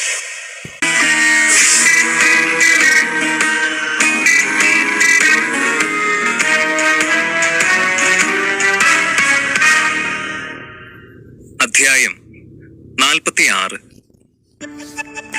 സൈരന്ധ്രിയെ വീട്ടിലേക്ക് കൊണ്ടുവന്നത് അബദ്ധമായല്ലോ എന്ന് അനന്തൻ ചിന്തിച്ചു നിൽക്കുമ്പോഴേക്കും വാസുദേവൻ ശബ്ദം കേട്ട് മുറിയിലേക്ക് വന്നു. സൈരന്ധ്രിയെ അവിടെ കണ്ട അയാളുടെ മുഖത്ത് സംശയത്തിന്റെ ഒരു കണിക പോലും കാണാനില്ലായിരുന്നു. വളരെ സന്തോഷത്തോടെയാണ് അയാൾ അവരോട് സംസാരിച്ചത്. അനന്ത, നീ ഇന്നലെ പാർട്ടി കഴിഞ്ഞ് നിന്റെ ഫ്രണ്ടിനെയും ഇങ്ങോട്ട് കൂട്ടിയോ? പക്ഷെ ഞങ്ങളോട് ഇന്നലെ രാത്രി നീ ഒന്നും പറഞ്ഞില്ലല്ലോ. വെറുതെ എല്ലാവരുടെയും ഉറക്കം കളയുന്നത് എന്തിനാ എന്ന് കരുതി കാണുമല്ലേ? അയാൾ അനന്തനോട് ചോദിച്ചു. മോൾക്ക് രാത്രി ഉറക്കൊക്കെ ശരിയായോ? വേഗം കുളിച്ചിട്ട് വന്നോളൂ, അപ്പോഴേക്കും ആഹാരം എടുത്തു വെക്കാം. വാസുദേവൻ പറഞ്ഞു. സോറി അങ്കിൾ, എനിക്ക് ഇന്നലെ രാത്രി എന്തോ പറ്റി. ഞാൻ ആകെ ക്ഷീണിച്ച് മയങ്ങി വീണുപോയി. അതുകൊണ്ടാ അനന്തൻ എന്നെ ഇങ്ങോട്ടേക്ക് കൂട്ടിക്കൊണ്ട് വന്നത്. അയ്യോ, എന്റെ പേര് പോലും പറഞ്ഞില്ലല്ലോ ഇതുവരെ. എന്റെ പേര് സൈരന്ധ്രി, അനന്തന്റെ സുഹൃത്താണ്. അവൾ വിനയം ഭാവിച്ചുകൊണ്ട് പറഞ്ഞു. വാസുദേവൻ പോയ ശേഷം അനന്തൻ അവളുടെ നേർക്ക് തിരിഞ്ഞു. ദേ നോക്ക്, നീ എന്തുദ്ദേശത്തിലാണ് ഈ കണ്ട നാടകങ്ങളൊക്കെ കാണിച്ചു കൂട്ടുന്നത് എന്നെനിക്കറിയില്ല. പക്ഷെ നീ ഇതൊക്കെ ചെയ്യുന്നതിന് മുൻപ് ആരോടാണ് ചെയ്യുന്നത് എന്നുകൂടി ആലോചിക്കുന്നത് നല്ലതായിരിക്കും.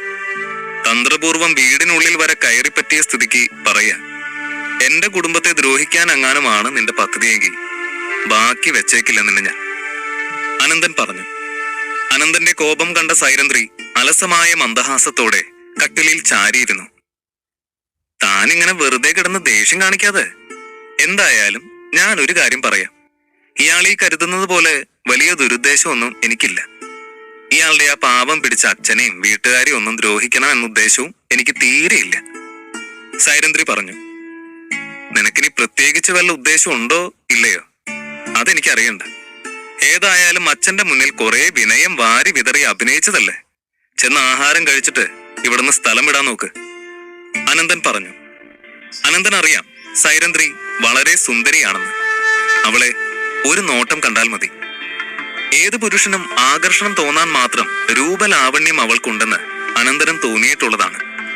എന്നിരുന്നാലും അനന്തൻ ആ സൗന്ദര്യത്തിൽ തീരെ ഭ്രമം തോന്നിയിട്ടില്ല. ഈ ഭൂലോകത്തിൽ മനുഷ്യർക്ക് വെറും 60-70 വയസ്സുവരെ ശരാശരി ആയുസുള്ളൂ. കളരിയിലൂടെയും തപസ്സിലൂടെയും ഒക്കെ മഹാസിദ്ധികൾ കൈവരിച്ച അപൂർവം ചിലർ മാത്രം 140 വർഷത്തോളം ജീവിച്ചു എന്നിരിക്കും. പക്ഷേ നാഗലോകത്തെ ആയുസിന്റെ ദൈർഘ്യവുമായി താരതമ്യം ചെയ്യുമ്പോൾ ഇതെല്ലാം തീരെ നിസാരമാണ്. അതിനാൽ തന്നെ സ്വന്തം കുടുംബത്തിന് പുറമെ ഒരു മനുഷ്യനോടും അനന്തന് അളവിൽ കവിഞ്ഞ ആത്മബന്ധം തോന്നിയിട്ടില്ല. അനന്തന്റെ തുടർന്നുള്ള ജീവിതം ഒരു സാധാരണ മനുഷ്യന്റേത് പോലെ ആയിരിക്കില്ല എന്നവന് നല്ല ബോധ്യമുണ്ട്. അതിനാൽ തന്നെ അവനുമായി ബന്ധപ്പെട്ട് ഒരു വിഷയവും അവന്റെ കുടുംബത്തെ ബാധിക്കാൻ പാടില്ല എന്നവന് നിർബന്ധമാണ്. സൈരന്ധ്രിയുടെ കാര്യത്തിലും അനന്തന് ഇതൊക്കെ തന്നെയാണ് പേടി. മാത്രമല്ല അനന്തന് അധികം വൈകാതെ തന്നെ നാഗലോകത്തേക്ക് ഒന്നുകൂടി പോകേണ്ടി വരും. അവിടെ ഇപ്പോഴും അവന്റെ വരവിനായി കാത്തിരിക്കുന്ന ഒരു ശത്രു അനന്തനുണ്ട്. അനന്തൻ ഇതുവരെ സമ്പാദിച്ചതിൽ വെച്ച് ഏറ്റവും വലിയ ശത്രു. ആഹാരം കഴിക്കുന്ന നേരം അരുന്ധതി വല്ലാതെ അസ്വസ്ഥയായി കാണപ്പെട്ടു. സൈരന്ധ്രി അവിടെ ഉള്ളത് തന്നെയാണ് കാരണം. എന്നാൽ സൈരന്ധ്രിക്ക് നേരെ തിരിച്ചായിരുന്നു. ഒരു അപരിചിതത്വമോ അതിൻ്റെതായ പ്രശ്നങ്ങളോ ഒന്നും തന്നെ അവളിൽ ഉണ്ടായിരുന്നില്ല. അവൾ വിശാലമായി ഭക്ഷണം ആസ്വദിച്ചു തന്നെയാണ് കഴിക്കുന്നത്. അരുന്ധതി എന്തൊക്കെയോ ആലോചിച്ചുകൊണ്ട് കുറേശ്ശെ നുള്ളി നുള്ളി കഴിക്കുന്നത് കണ്ട് സൈരന്ധ്രി ഒരു ഗ്ലാസ് പാല് അവളുടെ അരികിലേക്ക് നീക്കി വെച്ചു. ഈ കുഞ്ഞിപ്പെണ്ണ് ഒന്നും വയറ് നിറയെ കഴിക്കില്ലെന്നാണല്ലോ തോന്നുന്നത്. ഈ പാല് മുഴുവൻ അങ്ങ് കുടിച്ചേ. ഇത് വളർച്ചയുടെ സമയ. ഇപ്പോ ആവശ്യത്തിന് ആഹാരം കഴിക്കാതെ ഒരു പ്രായം കഴിഞ്ഞ് കഴിച്ചിട്ട് ഒരു കാര്യമില്ല. നിന്റെ ശരീരം നല്ല ഫിറ്റാണല്ലോ. വണ്ണം കുറയ്ക്കാനോ കൂട്ടാനോ ഒന്നും ശ്രമിക്കേണ്ടതില്ല. You look perfect. പക്ഷെ ആരോഗ്യം അത് ശ്രദ്ധിക്കണം. നന്നായിട്ട് വയറ് നിറയെല്ലാം കഴിച്ചേ, സൈരന്ധ്രി കരുതലോടെ പറഞ്ഞു. അരുന്ധതിക്ക് അവൾ പറഞ്ഞത് കേട്ട് ചെറിയ ചമ്മൽ തോന്നി. താൻ നുള്ളിപ്പിച്ച് വെച്ചിരിക്കുന്ന ദോശയിലേക്കും അവളുടെ നോട്ടം പോയി. ആ പാൽ ഗ്ലാസ് കയ്യിലെടുത്തുകൊണ്ട് അവൾ സൈരന്ധ്രിയോട് പറഞ്ഞു, താങ്ക് യു ചേച്ചി. ഈ ചേച്ചി വിളിയൊക്കെ പേരിന് മാത്രം മതി കേട്ടോ. എന്നെ മോള് നിന്റെ നല്ലൊരു ഫ്രണ്ടായിട്ട് തന്നെ കണ്ടോളൂ. അല്ലാതെ വെറുതെ ബഹുമാനം വാരിക്കോരി തരുമൊന്നും വേണ്ട. എന്നോട് എത്ര സ്വാതന്ത്ര്യം വേണമെങ്കിലും എടുക്കാം. എന്നെ ഒരു കുടുംബാംഗത്തെ പോലെ തന്നെ കാണാൻ വിരോധമൊന്നും ഇല്ലല്ലോ, സൈരന്ധ്രി ചോദിച്ചു. അരുന്ധതി അതിനൊന്ന് പുഞ്ചിരിക്കുക മാത്രം ചെയ്തു. പക്ഷേ അനന്തന്റെ മുഖത്ത് അവൾ ഈ അമിത സ്വാതന്ത്ര്യം എടുക്കുന്നതിന്റെ എല്ലാവിധ നീരസവും പ്രകടമായിരുന്നു. പുറത്തെ കോളിംഗ് ബെൽ മുഴങ്ങിയപ്പോഴാണ് അനന്തൻ സൈരന്ധ്രിയെ പറ്റിയുള്ള ചിന്തകളിൽ നിന്നും ഉണർന്നത്. അപ്പോഴേക്കും അരുന്ധതി പോയി വാതിൽ തുറന്നു. ഇവിടെ ഈ അനന്തൻ വർമ്മ വന്ന വ്യക്തി അരുന്ധതിയോട് ചോദിച്ചു. അരുന്ധതി അനന്തനെ വിളിക്കാനായി തിരിഞ്ഞു നോക്കുമ്പോഴേക്കും അനന്തൻ അയാളുടെ അടുത്തേക്ക് എത്തിയിരുന്നു. ഞാനാണ് അനന്തൻ. നിങ്ങൾ ആരാണ്? എന്തിനാ എന്നെ തേടി വന്നത്? അനന്തൻ ചോദിച്ചു. അനന്തൻ ഇന്ന് എന്നോടൊപ്പം ഒരിടം വരെ വരണം. ഞാൻ മോന്റെ മുത്തശ്ശിയുടെ ഡ്രൈവറാണ്. വലിയ കൊച്ചമ്മ പുറത്ത് കാത്തിരിക്കുന്നുണ്ട്. മോനെ കൂട്ടിക്കൊണ്ടുവരാൻ വേണ്ടിയാണ് എന്നെ അയച്ചത്, അയാൾ വിശദീകരിച്ചു. അയാൾ പറഞ്ഞതെല്ലാം അനന്തൻ ഒരു വിറയലോടെയാണ് കേട്ടു നിന്നത്. തറവാട്ടിൽ വളരെ ചുരുക്കം ആളുകൾ മാത്രമേ തന്നെ സ്നേഹിച്ചിട്ടുള്ളൂ. രാജീവേട്ടനോടായിരുന്നു ഏവർക്കും പ്രിയം. തങ്ങളെ അവിടെ നിന്നും ഇറക്കി വിട്ടപ്പോൾ പോലും തടയാൻ ശ്രമിച്ചത് മുത്തശ്ശി മാത്രമാണ്. പക്ഷേ അന്ന് അവിടെ നിന്നും ഇറങ്ങിയതിനു ശേഷം പിന്നീട് ഇന്ന് വരെ മുത്തശ്ശിയെ ഉൾപ്പെടെ തറവാട്ടിൽ ആരെയും കാണാൻ കഴിഞ്ഞിട്ടില്ല. മുത്തശ്ശിക്ക് പോലും പരസ്യമായി വന്ന് ഞങ്ങളെ കാണുന്നതിൽ വിലക്കുകൾ ഉണ്ടായിരുന്നു. മോനെ, നിന്റെ മുത്തശ്ശിയല്ലേ കാണണമെന്ന് പറഞ്ഞത്? പിന്നെ നീ ഇവിടെ എന്താലോചിച്ച് നിൽക്ക? വേഗം കൈ കഴുകി വാ, നമുക്ക് പോവാം, വാസുദേവൻ പറഞ്ഞു. അയാളും വളരെയധികം സന്തോഷവാനാണ്. സർ, അതെ, അതിപ്പോ ഞാൻ എങ്ങനെ പറയാ? അനന്തനോട് മാത്രമേ വലിയ കൊച്ചമ്മ വരാൻ പറഞ്ഞിട്ടുള്ളൂ. ഡ്രൈവറുടെ സംസാരം കേട്ട് വാസുദേവന് ദേഷ്യവും നിരാശയും ഒരുപോലെ തോന്നി. അതെന്താ, എനിക്കൊപ്പം വരാൻ പാടില്ലെന്നുണ്ടോ? വാസുദേവൻ ദേഷ്യത്തോടെ ചോദിച്ചു. നിങ്ങളെ കാണണമെന്ന ആഗ്രഹം വലിയ കൊച്ചമ്മയ്ക്കുണ്ടെന്ന് എനിക്ക് തോന്നുന്നില്ല. അല്ലെങ്കിൽ തന്നെ നിങ്ങൾ എന്തിനാണ് ഇനി തറവാട്ടിലുള്ളവരെയൊക്കെ കാണാൻ ആഗ്രഹിക്കുന്നത്? അവിടെ നിന്നും യാതൊരു ദയാദാക്ഷിണ്യവും ഇല്ലാതെ ഇറക്കി വിട്ടതല്ലേ.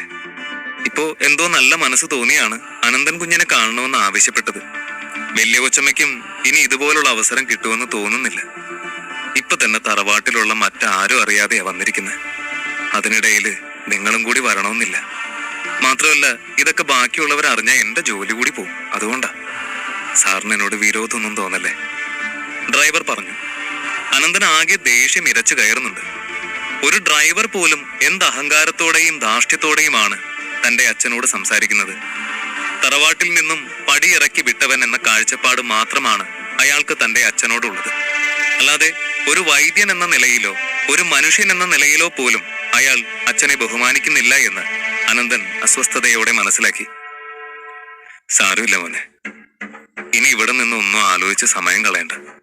മുത്തശ്ശിക്ക് നിന്നെ കാണണമെന്ന് അത്രയ്ക്ക് ആഗ്രഹം തോന്നിയിട്ടാവും ഇങ്ങനെ റിസ്ക് എടുത്ത് ആരും അറിയാതെ വരുന്നത്.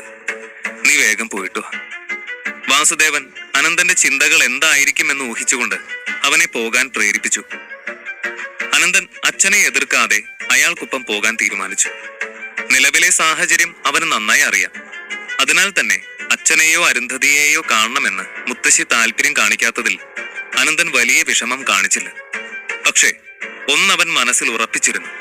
ഒട്ടും വൈകാതെ തന്നെ തറവാട്ടിലുള്ള എല്ലാവരും തന്റെ അച്ഛനോട് ബഹുമാനത്തോടെ പെരുമാറുന്ന തരത്തിൽ കാര്യങ്ങൾ മാറ്റിയെടുക്കുമെന്ന്. അനന്തൻ മുത്തശ്ശി അയച്ച കാറിലേക്ക് കയറി. അതിലിരിക്കുമ്പോൾ മുത്തശ്ശിയുടെ മണമാണ് അവിടെ ആകെ എന്ന് അവന് തോന്നി. ബാല്യകാലത്തെ പലവിധ ഓർമ്മകൾ അവനെ പൊതിഞ്ഞു. പണ്ട് രാജീവേട്ടനും താനും കുട്ടികളായിരിക്കുമ്പോൾ തന്നോട് വിവേചനം കാണിക്കാത്തത് ഈ മുത്തശ്ശി മാത്രമായിരുന്നു. രാജീവേട്ടനായിരിക്കും ഭാവിയിൽ തറവാടിന്റെ അധികാരി എന്ന് എല്ലാവർക്കും അറിയാവുന്നതിനാൽ തന്നെ ഏട്ടനെ കൊഞ്ചിക്കാനായിരുന്നു എല്ലാവർക്കും ധൃതി. രാജീവേട്ടനും താനും മെല്ലെ മെല്ലെ ശത്രുതയിലേക്ക് നീങ്ങുക കൂടി ചെയ്തപ്പോൾ മുതിർന്നവർ പൂർണ്ണമായും തനിക്കെതിരായി. അന്നൊക്കെ എല്ലാവരാലും ഒറ്റപ്പെടുമ്പോൾ മുത്തശ്ശിയുടെ അടുത്തേക്കാവും പോവുക. മുത്തശ്ശി സ്വന്തം കൈകൊണ്ട് നല്ല സ്വാദുള്ള പലഹാരങ്ങൾ ഉണ്ടാക്കി തന്നും കഥകൾ പറഞ്ഞു തന്നുമായിരിക്കും തന്റെ വിഷമം മാറ്റുന്നത്.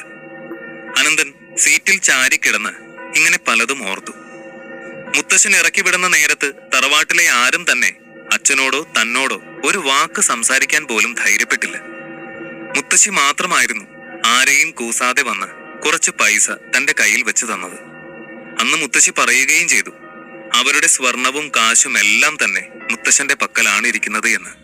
മുത്തശ്ശിയുടെ കയ്യിലിരുന്നാൽ അതവർ തനിക്ക് നൽകുമെന്ന് മുൻകൂട്ടി അറിയാവുന്ന മുത്തശ്ശൻ ആദ്യമേ തന്നെ കൈക്കലാക്കിയതായിരുന്നു. മുത്തശ്ശൻ കാണാതെ സൂക്ഷിച്ച കാശ് മാത്രമാണ് അന്നേരം മുത്തശ്ശി തനിക്ക് തന്നത്. അതോടുകൂടി മുത്തശ്ശൻ മുത്തശ്ശിയെ തങ്ങളെ വന്ന് കാണാൻ ശ്രമിക്കുന്നതിൽ നിന്നും പൂർണ്ണമായും വിലക്കി. അതുവരെ മുത്തശ്ശിക്ക് അവിടെയുണ്ടായിരുന്ന സ്വാതന്ത്ര്യവും അധികാരവുമെല്ലാം അതോടെ ഇല്ലാതായി. അനന്തൻ ഓർത്തു.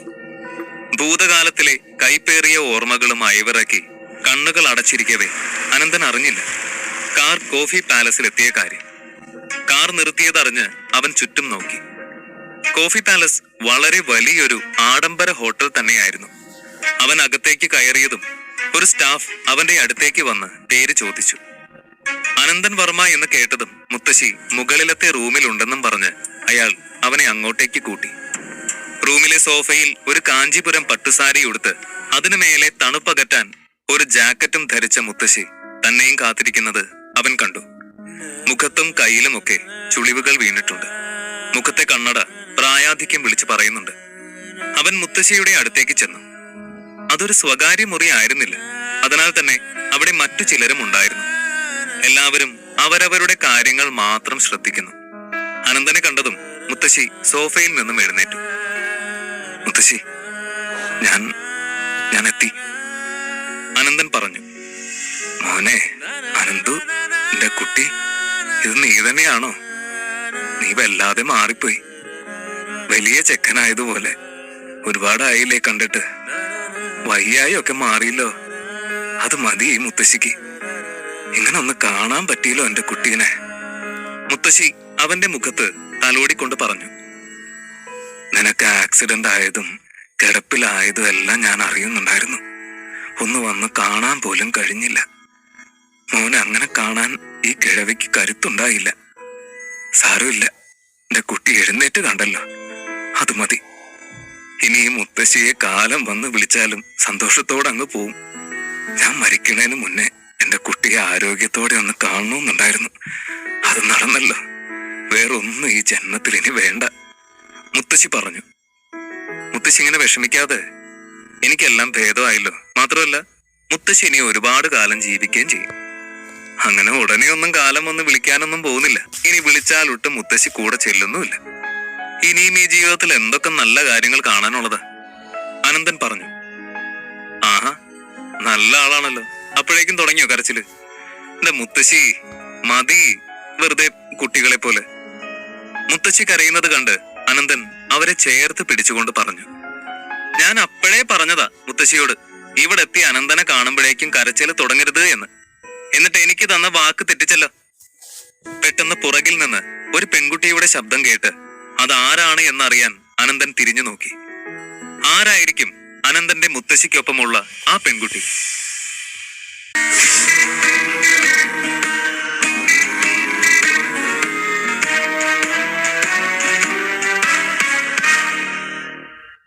അധ്യായം 47. കോഫി പാലസിൽ വെച്ച് മുത്തശ്ശിയെ കണ്ടുമുട്ടിയ അനന്തൻ മുത്തശ്ശിയോടൊപ്പം ഒരു പെൺകുട്ടി കൂടി വന്നിട്ടുണ്ട് എന്നറിഞ്ഞ് തിരിഞ്ഞു നോക്കി. അത് മറ്റാരും ആയിരുന്നില്ല, സുരഭി, അനന്തന്റെ തറവാട്ടിലെ ഭാവി മരുമകൾ. അവൾ അവിടെ മുത്തശ്ശിയോടൊപ്പം വന്നതിൽ യാതൊരു അതിശയവുമില്ല. പക്ഷേ അനന്തന് മുത്തശ്ശിയെ കണ്ടതിന്റെ സന്തോഷം മുഴുവനും സുരഭിയെ കണ്ടപ്പോൾ നഷ്ടമായി. അനന്തൻ ചുറ്റും നോക്കി. അവന്റെ മുറിയിൽ ആകെ വേറെയും ചെറുപ്പക്കാർ നിൽക്കുന്നുണ്ട്. അവരാരും വർമ്മ കുടുംബവുമായി ബന്ധമുള്ളവരല്ല എന്ന് അനന്തൻ ഉറപ്പുവരുത്തി. പക്ഷേ അവരുടെ കൂട്ടത്തിലെ ഒരാളെ മാത്രം അനന്തന് തിരിച്ചറിയാൻ കഴിഞ്ഞു. College union president Mahi. അനന്തന്റെ കയ്യിൽ നിന്ന് തല്ലുകൊണ്ട് ഹോസ്പിറ്റലിലായ മഹി അവശതയൊക്കെ മാറി ആരോഗ്യവും വീണ്ടെടുത്ത് കുറച്ചു ദിവസങ്ങളെ ആയിട്ടുള്ളൂ. മഹിയും അനന്തനെ കണ്ടുവെങ്കിലും അധികം മൈൻഡ് ചെയ്യാൻ നിൽക്കാതെ മാറിക്കളഞ്ഞു. മോനെ അനന്തു, ഒത്തിരി സംസാരിക്കാനുണ്ട് മുത്തശ്ശിക്ക്. നീ ഇങ്ങനെ നിന്നാലെങ്ങനെ? വന്നെന്റെ അടുത്തിരിക്കെ, മുത്തശ്ശി അനന്തനോട് പറഞ്ഞു. അനന്തൻ മുത്തശ്ശിയുടെ സോഫയിൽ ഇടതുവശത്തായി ഇരിക്കുമ്പോൾ സുരഭിയുടെ ഒപ്പം വന്ന മറ്റൊരു യുവാവ് അതേ സോഫയുടെ വലതുവശത്ത് ഇടം പിടിച്ചു. സുരഭി തൊട്ടപ്പുറത്തുള്ള സോഫയിലും. അനന്തൻ ആ യുവാവ് ആരാണെന്ന് നോക്കി. മോനെ ജീവ, എനിക്ക് എന്റെ അനന്തൻ മോനുമായിട്ട് ഒരുപാട് പേഴ്സണലായിട്ട് സംസാരിക്കാനുണ്ട്. മോനൊരു കോഫിയൊക്കെ കുടിച്ചിട്ട് വാ. മുത്തശ്ശി പറഞ്ഞത് കേട്ട് ജീവന്റെ മുഖം വാടി. സുമംഗല മുത്തശ്ശിയുടെ ഒപ്പം ഇരിക്കുക എന്നത് തന്നെ അല്പം ഗമയോടെ ആയിരുന്നു അയാൾ കണ്ടത്. അനന്തനെ പോലെ ഒരു കാൽ കാശിന് വകയില്ലാത്ത പയ്യന് വേണ്ടി താൻ എഴുന്നേറ്റ് മാറി കൊടുക്കണമെന്ന് കേട്ടപ്പോൾ അയാളുടെ മുഖത്ത് നല്ല നീരസം കാണാമായിരുന്നു. പക്ഷേ അയാൾ മുത്തശ്ശിയോട് അത് പ്രകടിപ്പിച്ചില്ല. പിന്നെന്താ മുത്തശ്ശി, ഞാൻ അത് അങ്ങോട്ട് ചോദിക്കാൻ വരുമായിരുന്നു. മുത്തശ്ശി സ്വസ്ഥമായിട്ട് സംസാരിച്ചോളൂ, ഞാൻ അങ്ങോട്ടേക്ക് മാറിത്തരാം, ജീവൻ പറഞ്ഞു. ജീവന്റെ മുഖത്ത് തെളിഞ്ഞ നീരസം അനന്തനും ശ്രദ്ധിച്ചിരുന്നു. പക്ഷേ അതിനെപ്പറ്റി ഒന്നും ചിന്തിച്ച് പാഴാക്കാനുള്ള സമയമായിരുന്നില്ല അപ്പോൾ. ഏറെ നാളായി മുത്തശ്ശിയോട് മിണ്ടിയിട്ട്. ഇങ്ങനെ ഒരു അവസരം ഇനി ഉണ്ടാകുമോ എന്നും അറിയില്ല. അതുകൊണ്ട് തന്നെ അവൻ മറ്റു കാര്യങ്ങളെ പറ്റി ഒന്നും ചിന്തിക്കാതെ അവൻ മുത്തശ്ശിയിൽ മാത്രം ശ്രദ്ധ കൊടുത്തു. കണ്ടോ അനന്ത, മുത്തശ്ശി നിന്നെ മാത്രം എത്ര സ്നേഹിക്കുന്നുവെന്ന്. അല്ലെങ്കിൽ ഇങ്ങനെ റിസ്ക് എടുത്ത് ആരും കാണാതെ നിനക്ക് വേണ്ടി ഇത്രയിടം വരെ വരുമോ? അതുകൊണ്ട് മുത്തശ്ശിയെ ഓർത്തെങ്കിലും ഇനി ആരുമായിട്ടും തല്ലു പിടിക്കാനൊന്നും പോവാതെ പഠിച്ച് രക്ഷപ്പെടാൻ നോക്ക്. നിന്റെ ഓരോ കഥകൾ കേൾക്കുമ്പോൾ പാവം വല്ലാതെ വിഷമിക്കുന്നുണ്ട്, സുരഭി പറഞ്ഞു. അനന്തന് സുരഭിയുടെ സംസാരം കേട്ട് ചൊറിഞ്ഞു വന്നു. മുത്തശ്ശിയുടെ മുന്നിൽ വെച്ച് തന്നെ അപമാനിക്കാൻ വേണ്ടി വളഞ്ഞു മൂക്ക് പിടിക്കുകയാണ് അവളെന്ന് അനന്തന് മനസ്സിലായി. കുട്ടിക്കാലത്തും തന്റെ കയ്യിൽ നിന്ന് ആരോടെങ്കിലും എന്തെങ്കിലും തെറ്റ് സംഭവിച്ചു പോയാൽ അത് തറവാട്ടിലുള്ളവരെ മുഴുവൻ അറിയിച്ച് വലിയ പ്രശ്നമായി ചിത്രീകരിച്ച ശേഷമാവും അതിനൊരു തീർപ്പ് കൽപ്പിക്കുക. കുഞ്ഞിലെ മുതൽ താൻ ആലോചിക്കുന്ന കാര്യമാണ്. എന്തുകൊണ്ടാണ് തന്റെ തെറ്റുകൾ മാത്രം ഇത്രയും ചർച്ച ചെയ്യപ്പെടുന്നത്, പരസ്യമാക്കപ്പെടുന്നത്? മറ്റേതു കുട്ടികളോടും എന്ന പോലെ തന്നെയും മാറ്റി നിർത്തി തെറ്റും ശരിയും പറഞ്ഞു മനസ്സിലാക്കി തന്നാൽ പോരായിരുന്നില്ലേ അന്നൊക്കെ? കുട്ടിക്കാലത്തെ അപമാനങ്ങളുടെ മുറിപ്പാട് കാലം എത്ര കഴിഞ്ഞാലും മങ്ങാതെ മനസ്സിൽ കിടക്കുമെന്ന് കേട്ടിട്ടുണ്ട്. അതുകൊണ്ടാവാം സുരഭിയുടെ സംസാരം കേട്ടപ്പോൾ തനിക്ക് പഴയതൊക്കെ ഓർമ്മയിൽ വന്നത്. സുരഭിയുടെ വാക്കുകൾ മുത്തശ്ശിയുടെ മനസ്സിൽ ഉണ്ടാക്കിയ കോളിളക്കം അവരുടെ മുഖത്ത് നിന്ന് വായിച്ചെടുക്കാം. അവരുടെ മുഖം നല്ലതുപോലെ വാടിയിട്ടുണ്ട്. തന്നെ മുത്തശ്ശിയുടെ മുന്നിൽ മോശക്കാരനാക്കാനുള്ള സുരഭിയുടെ മോഹം സഫലമായി എന്ന് കണ്ട അനന്തന് നല്ല ദേഷ്യം തോന്നി. പക്ഷെ മുത്തശ്ശിയുടെ പ്രതികരണം അനന്തൻ പ്രതീക്ഷിച്ചതുപോലെ ആയിരുന്നില്ല. എന്താ അനന്തൂട്ട ഞാൻ ഈ കേൾക്കുന്നത്? നീ കോളേജിൽ തല്ലുപിടിക്കേ? ആരുമായിട്ട്? ആരാ എന്റെ കുട്ടിയെ അവിടെ ശല്യം ചെയ്തത്? എന്തുണ്ടെങ്കിൽ എന്നോട് പറഞ്ഞാ മതി, ഞാൻ വിളിച്ചോളാം കോളേജിലോട്ടും പിന്നെ ആ പയ്യന്റെ വീട്ടിലോട്ടും. നിന്നെ ഒരാളും ഉപദ്രവിക്കാനോ ശല്യം ചെയ്യാനോ ഞാൻ അനുവദിക്കില്ല കേട്ടോ. ഈ മുത്തശ്ശി ജീവനോടെ ഇരിക്കുമ്പോ അങ്ങനെ ഒരുത്തനും എന്റെ അനന്തുവിനെ ശല്യം ചെയ്യണ്ട, മുത്തശ്ശി പറഞ്ഞു. മുത്തശ്ശി പറഞ്ഞത് കേട്ട് അനന്തന്റെ മനസ്സ് നിറഞ്ഞു. തന്റെ കാര്യത്തിൽ മുത്തശ്ശിക്ക് ഇത്രയേറെ കരുതൽ ഇപ്പോഴും ഉണ്ടാകുമെന്ന് അവൻ ചിന്തിച്ചതല്ല. ഹേയ്, അതത്ര വലിയ പ്രശ്നമൊന്നും അല്ല മുത്തശ്ശി. ഞാൻ പണ്ട് കളരി പഠിച്ചിട്ടില്ലേ, അവിടെ കോളേജിൽ വേറെ ഒരു പയ്യനും കളരി പഠിച്ചിട്ടുണ്ട് എന്ന് പറഞ്ഞപ്പോ ഞങ്ങള് വെറുതെ ഒന്ന് ഉരസി നോക്കിയതാ. അല്ലാതെ വഴക്കും പ്രശ്നങ്ങളും ഒന്നും മുത്തശ്ശി കരുതും പോലെ അവിടെ ഇല്ല. അങ്ങനെ എന്തെങ്കിലുമൊക്കെ ഉണ്ടായ അത് കോളേജിൽ വലിയ പ്രശ്നമാവില്ലേ? ഇത് ചുമ്മാ വെറുതെ ഒരു പിള്ളേര് കളി, അത്രേ ഉള്ളൂ. ഈ പ്രായത്തിൽ ഇതൊക്കെയല്ലേ ഒരു രസം. അനന്തൻ മുത്തശ്ശിയെ സമാധാനിപ്പിക്കാൻ വേണ്ടി പറഞ്ഞു. അതെയോ, വെറുതെ കളരിയുടെ ഓർമ്മ പുതുക്കിയതോ? എന്തൊക്കെ കള്ളങ്ങളാണ് അനന്ത നീ പറയുന്നത്? നീ തലതല്ലി പൊളിച്ച് കൊല്ലാറാക്കിയ മഹി കഷ്ടിച്ച് രക്ഷപ്പെട്ടതാ, ഇല്ലെങ്കിൽ മരിച്ചു പോകേണ്ടവനാ. അവന്റെ നല്ല മനസ്സുകൊണ്ടാണ് പരാതി ഇല്ല എന്നവൻ പറഞ്ഞത്. ഇല്ലായിരുന്നെങ്കിലേ നീ ഇപ്പൊ കോളേജിൽ നിന്ന് പുറത്തായേനെ, അതുപോലെ പോലീസ് സ്റ്റേഷനിലും കയറിയാനെ. നാണം ഇല്ലല്ലോ മുത്തശ്ശിയെ ഇങ്ങനെ ഓരോന്ന് പറഞ്ഞു പറ്റിക്കാൻ? സുരഭി ചോദിച്ചു. കഴിഞ്ഞോ? നിന്റെ വാചകമടി ഒന്നും നിർത്തിയിരുന്നെങ്കിലേ എനിക്ക് സ്വസ്ഥമായിട്ട് എന്റെ മുത്തശ്ശിയോടൊന്ന് സംസാരിക്കായിരുന്നു. ഞാൻ ഇത്രയും ദൂരം രാവിലെ വന്നത് എന്റെ മുത്തശ്ശി വിളിച്ചിട്ടാ, അല്ലാതെ നിന്റെ വായിലുള്ളത് കേൾക്കാനല്ല. നിനക്ക് എന്തെങ്കിലും പറയാനുണ്ടെങ്കിൽ അത് കുറേ കഴിഞ്ഞ് മുത്തശ്ശി പോയതിന് ശേഷം എന്നോട് പറഞ്ഞാൽ മതി, അനന്തൻ ദേഷ്യത്തോടെ പറഞ്ഞു. അയ്യോ, എനിക്ക് പേടിയാ നിന്നോട് ഒറ്റയ്ക്ക് സംസാരിക്കാൻ. നീ ഇപ്പൊ വലിയ ഗുണ്ടയല്ലേ. മുത്തശ്ശിയുടെ മുന്നിൽ വെച്ചാവുമ്പോ നീ എന്നെ തല്ലില്ല എന്നൊരു സമാധാനമെങ്കിലും ഉണ്ടല്ലോ. അതൊക്കെ പോട്ടെ, ഞാൻ ഈ പറഞ്ഞതിൽ എന്തെങ്കിലും കള്ളമുണ്ടെന്ന് നിനക്ക് പറയാൻ പറ്റുമോ? പറ്റില്ലാന്ന് എനിക്കറിയാം. കാരണം നീ അത്രയും ക്രൂരമായി തല്ലിച്ചതച്ച് ആശുപത്രിയിലാക്കിയ മഹി ദാ ഇവിടെ ഉണ്ട്. അവന്റെ മുന്നിൽ വെച്ച് നിനക്ക് പറയാൻ പറ്റില്ലല്ലോ ഞാൻ പറഞ്ഞതെല്ലാം കള്ളമാണെന്ന്. സുരഭി പറഞ്ഞത് കേട്ട് മുത്തശ്ശി ചുറ്റും നോക്കി. മുത്തശ്ശി തന്നെയാണ് തേടുന്നത് എന്ന് മനസ്സിലാക്കി മഹി സോഫയിൽ നിന്നും ബഹുമാനപൂർവ്വം മുന്നോട്ട് ആഞ്ഞുകൊണ്ട് മുത്തശ്ശിക്ക് നമസ്കാരം പറഞ്ഞു. മുത്തശ്ശി എന്താ ഇങ്ങനെ നോക്കുന്നത്? പരിക്കുകളൊക്കെ മാറി മുത്തശ്ശി. നിങ്ങളുടെ ആശുപത്രിയിലെ മരുന്നുകൾക്കൊക്കെ അത്രയ്ക്ക് പവറല്ലേ? മഹി തമാശ പോലെ പറഞ്ഞു. മുത്തശ്ശി അത് കേട്ട് നെറ്റി ചുളിച്ച് സുരഭിയെയും അനന്തനെയും നോക്കി. ഇങ്ങോട്ട് വരുമ്പോൾ സുരഭിയുടെ ഒപ്പം കുറച്ച് കുട്ടികൾ നിൽക്കുന്നത് കണ്ട് മുത്തശ്ശി ചോദിച്ചപ്പോൾ അവൾ തന്റെ കോളേജിലെ സുഹൃത്തുക്കളാണെന്ന് പറഞ്ഞ് അവരെ പരിചയപ്പെടുത്തിയതാണ്. ആ കൂട്ടത്തിലുള്ളതായിരുന്നു മഹിയും ജീവനുമൊക്കെ. പക്ഷേ അനന്തൻ അതിലൊരാളെ തല്ലി ആശുപത്രി കിടക്ക വരെ എത്തിച്ചു എന്ന് കേട്ടപ്പോൾ അവർക്ക് ശരിക്കും വിഷമം തോന്നി. അയ്യോ മോനെ, ദിവസങ്ങളോളം ഞങ്ങളുടെ ആശുപത്രിയിൽ കിടക്കാൻ മാത്രം സാരമായി എന്ത് പരിക്കാ നിനക്ക് പറ്റിയേ? എന്താണെങ്കിലും സാരമില്ല. നിനക്ക് ചികിത്സയ്ക്ക് വേണ്ടി ചെലവായ കാശിനെ കുറിച്ചൊന്നും മോൻ ഇനി ചിന്തിക്കണ്ട. എന്റെ അനന്തു ചെയ്തതിന് ഞാൻ മാപ്പ് ചോദിക്കാം. പക്ഷെ അവനെ കോളേജിൽ നിന്നൊന്നും പുറത്താക്കാൻ മോൻ ഇടവരുത്തല്ലേ. ഇപ്പൊ തന്നെ സുഖമില്ലാതെ കിടന്ന് ഇവന്റെ 2 വർഷമാണ് പാഴായി പോയത്. മുത്തശ്ശി മഹിയോട് തനിക്ക് വേണ്ടി അപേക്ഷിക്കുന്നത് കണ്ട് അനന്തന് നല്ല വിഷമം തോന്നി. ഏയ് മുത്തശ്ശി, മുത്തശ്ശി മാപ്പൊന്നും പറയണ്ട. അല്ലെങ്കിൽ തന്നെ മുത്തശ്ശി എന്ത് തെറ്റാ ചെയ്തത്? എനിക്ക് അനന്തനോട് പരാതിയൊന്നുമില്ല. മഹി വിനയം വാരി വിതറി സംസാരിക്കുന്നത് കണ്ട് അനന്തൻ കോപമടക്കി നിൽക്കുകയാണ്. മോനെ, നിനക്ക് കുട്ടിക്കാലത്ത് കളരിയില് വലിയ കമ്പം ഇല്ലായിരുന്നല്ലോ. അതാണ് ഞാൻ പോലും നിന്നെ അതിൽ ശ്രദ്ധിക്കാതിരുന്നത്. നിനക്ക് അതിൽ താല്പര്യം ഉണ്ടെങ്കിൽ ഞാൻ രാജീവിനോട് പറയട്ടെ. നമ്മുടെ കളരി ഉണ്ടല്ലോ, ഞാൻ പറഞ്ഞ അവൻ കേൾക്കും. മുത്തശ്ശി പറഞ്ഞ് പാതിയായപ്പോഴേ അനന്തൻ തടഞ്ഞു. എനിക്ക് വേണ്ട വിദ്യകൾ ഞാൻ തന്നെ നേടും മുത്തശ്ശി. അതിനുവേണ്ടി ആരെയും ബുദ്ധിമുട്ടിപ്പിക്കണ്ട. പിന്നെ എല്ലാം മുത്തശ്ശിക്ക് അറിയാവുന്നതല്ലേ. തറവാട്ടിലെ പുതിയ പ്രശ്നത്തിന് ഞാനില്ല. അവൻ ചിരിച്ചുകൊണ്ട് മുത്തശ്ശിയുടെ കൈത്തലം അമർത്തി പറഞ്ഞു. അല്ലെങ്കിൽ തന്നെ രാജീവേട്ടനും അനന്തനുമായിട്ട് ആനയും തമ്മിലുള്ള വ്യത്യാസമുണ്ട്. രണ്ടും 2 തരം കളരിയാ. അനന്തനാണെങ്കിൽ അവൻ അറിയാവുന്ന വിദ്യകൾ കൊണ്ട് കോളേജിൽ ഷൈൻ ചെയ്യാനും മറ്റു കുട്ടികളെ ഉപദ്രവിക്കാനും ശ്രമിക്കുമ്പോ രാജീവേട്ടൻ മഹാഗുരുപ്പട്ടം നേടാനുള്ള തീവ്ര ശ്രമത്തിലാ. അത് തന്നെയാണ് രണ്ടുപേരും തമ്മിലുള്ള പ്രധാന വ്യത്യാസം. മഹി പറഞ്ഞു, അതെന്തോ ആയിക്കോട്ടെ, എനിക്ക് ഈ കളരിപ്പയറ്റിനോടൊന്നും അല്ലെങ്കിൽ ഒരു താല്പര്യമില്ല.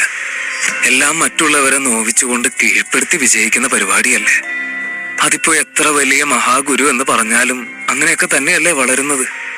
എന്റെ കുട്ടികള് എല്ലാ അറിവുകളും സ്നേഹത്തിനും മറ്റുള്ളവരുടെ നന്മയ്ക്കും ഉപയോഗിക്കണമെന്നാ ഈ മുത്തശ്ശിയുടെ ആഗ്രഹം. മുത്തശ്ശി ഇരു കൂട്ടരോടും വലിയ താല്പര്യം കാണിക്കാതെ പറഞ്ഞു, മുത്തശ്ശി അങ്ങനെ പറയരുത്. അങ്ങനെയാണെങ്കിൽ ഈ പട്ടാളക്കാരൊക്കെ രാജ്യത്തിന് വേണ്ടി യുദ്ധം ചെയ്യുന്നതോ? അവരങ്ങനെ പൊരുതുന്നത് കൊണ്ടല്ലേ നമ്മളെല്ലാവരും സുരക്ഷിതമായിട്ടിരിക്കുന്നത്. അതുപോലെ രാജീവേട്ടനും നന്മയ്ക്ക് വേണ്ടിയാവും സ്വന്തം കഴിവ് പ്രദർശിപ്പിക്കുക. അല്ലാതെ മറ്റു ചിലരെ പോലെ ആരെയും ദ്രോഹിക്കാനാവില്ല. മുത്തശ്ശൻ പറയുന്നത് മുത്തശ്ശി കേട്ടിട്ടില്ലേ? രാജീവേട്ടൻ ഉറപ്പായും 10 വർഷത്തിനുള്ളിൽ തന്നെ മഹാഗുരു പട്ടം നേടിയെടുക്കുമെന്ന്. ചെറുപ്രായത്തിൽ തന്നെ ആ വലിയ സ്ഥാനം നേടിയവര് വളരെ വിരളമാണ്. 15 വർഷം കൊണ്ട് തന്നെ രാജീവേട്ടൻ ഒരു ശ്രേഷ്ഠമായ സ്ഥാനം കൈവരിക്കുമെന്ന് മുത്തശ്ശൻ ഉറപ്പാ. സുരഭി വാചാലയായി. സുരഭി പറയുന്നത് കേട്ട ജീവനും മഹിയും ഞെട്ടി നിൽക്കുകയാണ്. കാരണം ഇരുവർക്കും കളരിയുടെ കാഠിന്യം അറിയാം. മഹി ഒരുപാട് കഷ്ടപ്പെട്ടാണ് പരിമിതമായ ചുവടുകൾ പഠിച്ചതുപോലും. ഈ 20 വയസ്സിനുള്ളിൽ തന്നെ രാജീവ് ഒരുപാട് മുന്നിലേക്ക് സഞ്ചരിച്ചിട്ടുണ്ട്. 35 വയസ്സിനുള്ളിൽ മഹാഗുരുപ്പട്ടം നേടുക എന്നതിനെപ്പറ്റി മഹിക്ക് ചിന്തിക്കാൻ പോലും ആയില്ല. സുരഭി, നീ ഇത് കാര്യമായിട്ടാണോ പറയുന്നത്? രാജീവേട്ടൻ മഹാഗുരുപ്പട്ടം നേടാൻ ശ്രമിക്കുന്നുണ്ട് എന്ന് എനിക്കറിയാവുന്ന കാര്യമാണ്. പക്ഷെ അത് ഇത്രയും ചെറുപ്രായത്തിൽ തന്നെ നേടാൻ കഴിയുമെന്ന് നീ വിശ്വസിക്കുന്നുണ്ടോ? മഹി ചോദിച്ചു. എന്തുകൊണ്ട് പറ്റില്ല? വെറും സാധാരണ മനുഷ്യരെ വെച്ച് എന്റെ രാജീവേട്ടനെ വെറുതെ താരതമ്യം ചെയ്യണ്ട. ഒരു നോർമൽ മനുഷ്യന് കഴിയാത്ത പലതും എന്റെ ഏട്ടന് കഴിയും. നിനക്ക് കളരിയിലെ പല അടവുകളും പ്രയാസമാണെന്ന് പറഞ്ഞിട്ട് എന്താ കാര്യം? രാജീവേട്ടൻ നിന്റെ പ്രായത്തില് ഒരു സമർത്ഥനായ ഗുരുവായില്ലേ? അപ്പൊ രാജീവേട്ടന് ഇതും കഴിയും. സുരഭി വീറോടെ പറഞ്ഞു. മഹിക്ക് സുരഭി മുഖത്തടിച്ചതുപോലെ പറഞ്ഞത് കേട്ട് കുറച്ച് ചമ്മൽ തോന്നാതിരുന്നില്ല. പക്ഷേ അവൻ അത് അപ്പോൾ പ്രകടിപ്പിച്ചില്ല. ഏയ് അല്ല സുരഭി, ഞാൻ രാജീവേട്ടന് അതിനുള്ള കഴിവില്ല എന്നല്ല ഉദ്ദേശിച്ചത്. പെട്ടെന്ന് കേട്ടപ്പോ ഉൾക്കൊള്ളാൻ പറ്റാത്ത ചോദ്യ മഹി പറഞ്ഞു. മഹി പറഞ്ഞത് കേട്ട് സുരഭിയുടെ മുഖം തെളിഞ്ഞു. അപ്പോഴേക്കും ജീവൻ എല്ലാവരോടുമായി ഒരു കാര്യം ചോദിച്ചു. അത് പറഞ്ഞപ്പോഴാ, ആരെങ്കിലും കേട്ടിരുന്നോ മഹാഗുരു ത്രയംബകൻ ഇന്നലെ ഇവിടെ എത്തിയ വിവരം? അദ്ദേഹത്തെ ഇന്നലെ ഏതോ അജ്ഞാതൻ പരാജയപ്പെടുത്തിയത്രേ. ഇപ്പോ അദ്ദേഹം തന്റെ മഹാഗുരുപ്പട്ടം തിരസ്കരിച്ചിരിക്കുകയാണ് എന്നാണ് കേട്ടത്. അതാരാ? ത്രയംബകനെ പോലെ ഒരു യോദ്ധാവിനെ പരാജയപ്പെടുത്താൻ മാത്രം ശക്തിശാലിയായ ആ അജ്ഞാതൻ? സുരഭി ചോദിച്ചതും അനന്തൻ അവളെ കൂർപ്പിച്ചു നോക്കി. ഇന്നലെ അവിടെ വന്ന അതിഥികളിൽ ആരെങ്കിലും ഒക്കെ തന്റെ പേര് പറഞ്ഞിട്ടുണ്ടാകുമെന്ന് അനന്തൻ ഉറപ്പായിരുന്നു. അതറിഞ്ഞു വെച്ചിട്ടുള്ള സുരഭിയുടെയും കൂട്ടരുടെയും നാടകമാണോ ഇത് എന്ന സംശയത്തോടെ അനന്തൻ ചുറ്റിനും നോക്കി. ഇനി അന്ന് നടന്നതൊക്കെ അറിഞ്ഞുകൊണ്ട് സുരഭി ഒരുക്കിയ നാടകമായിരിക്കുമോ?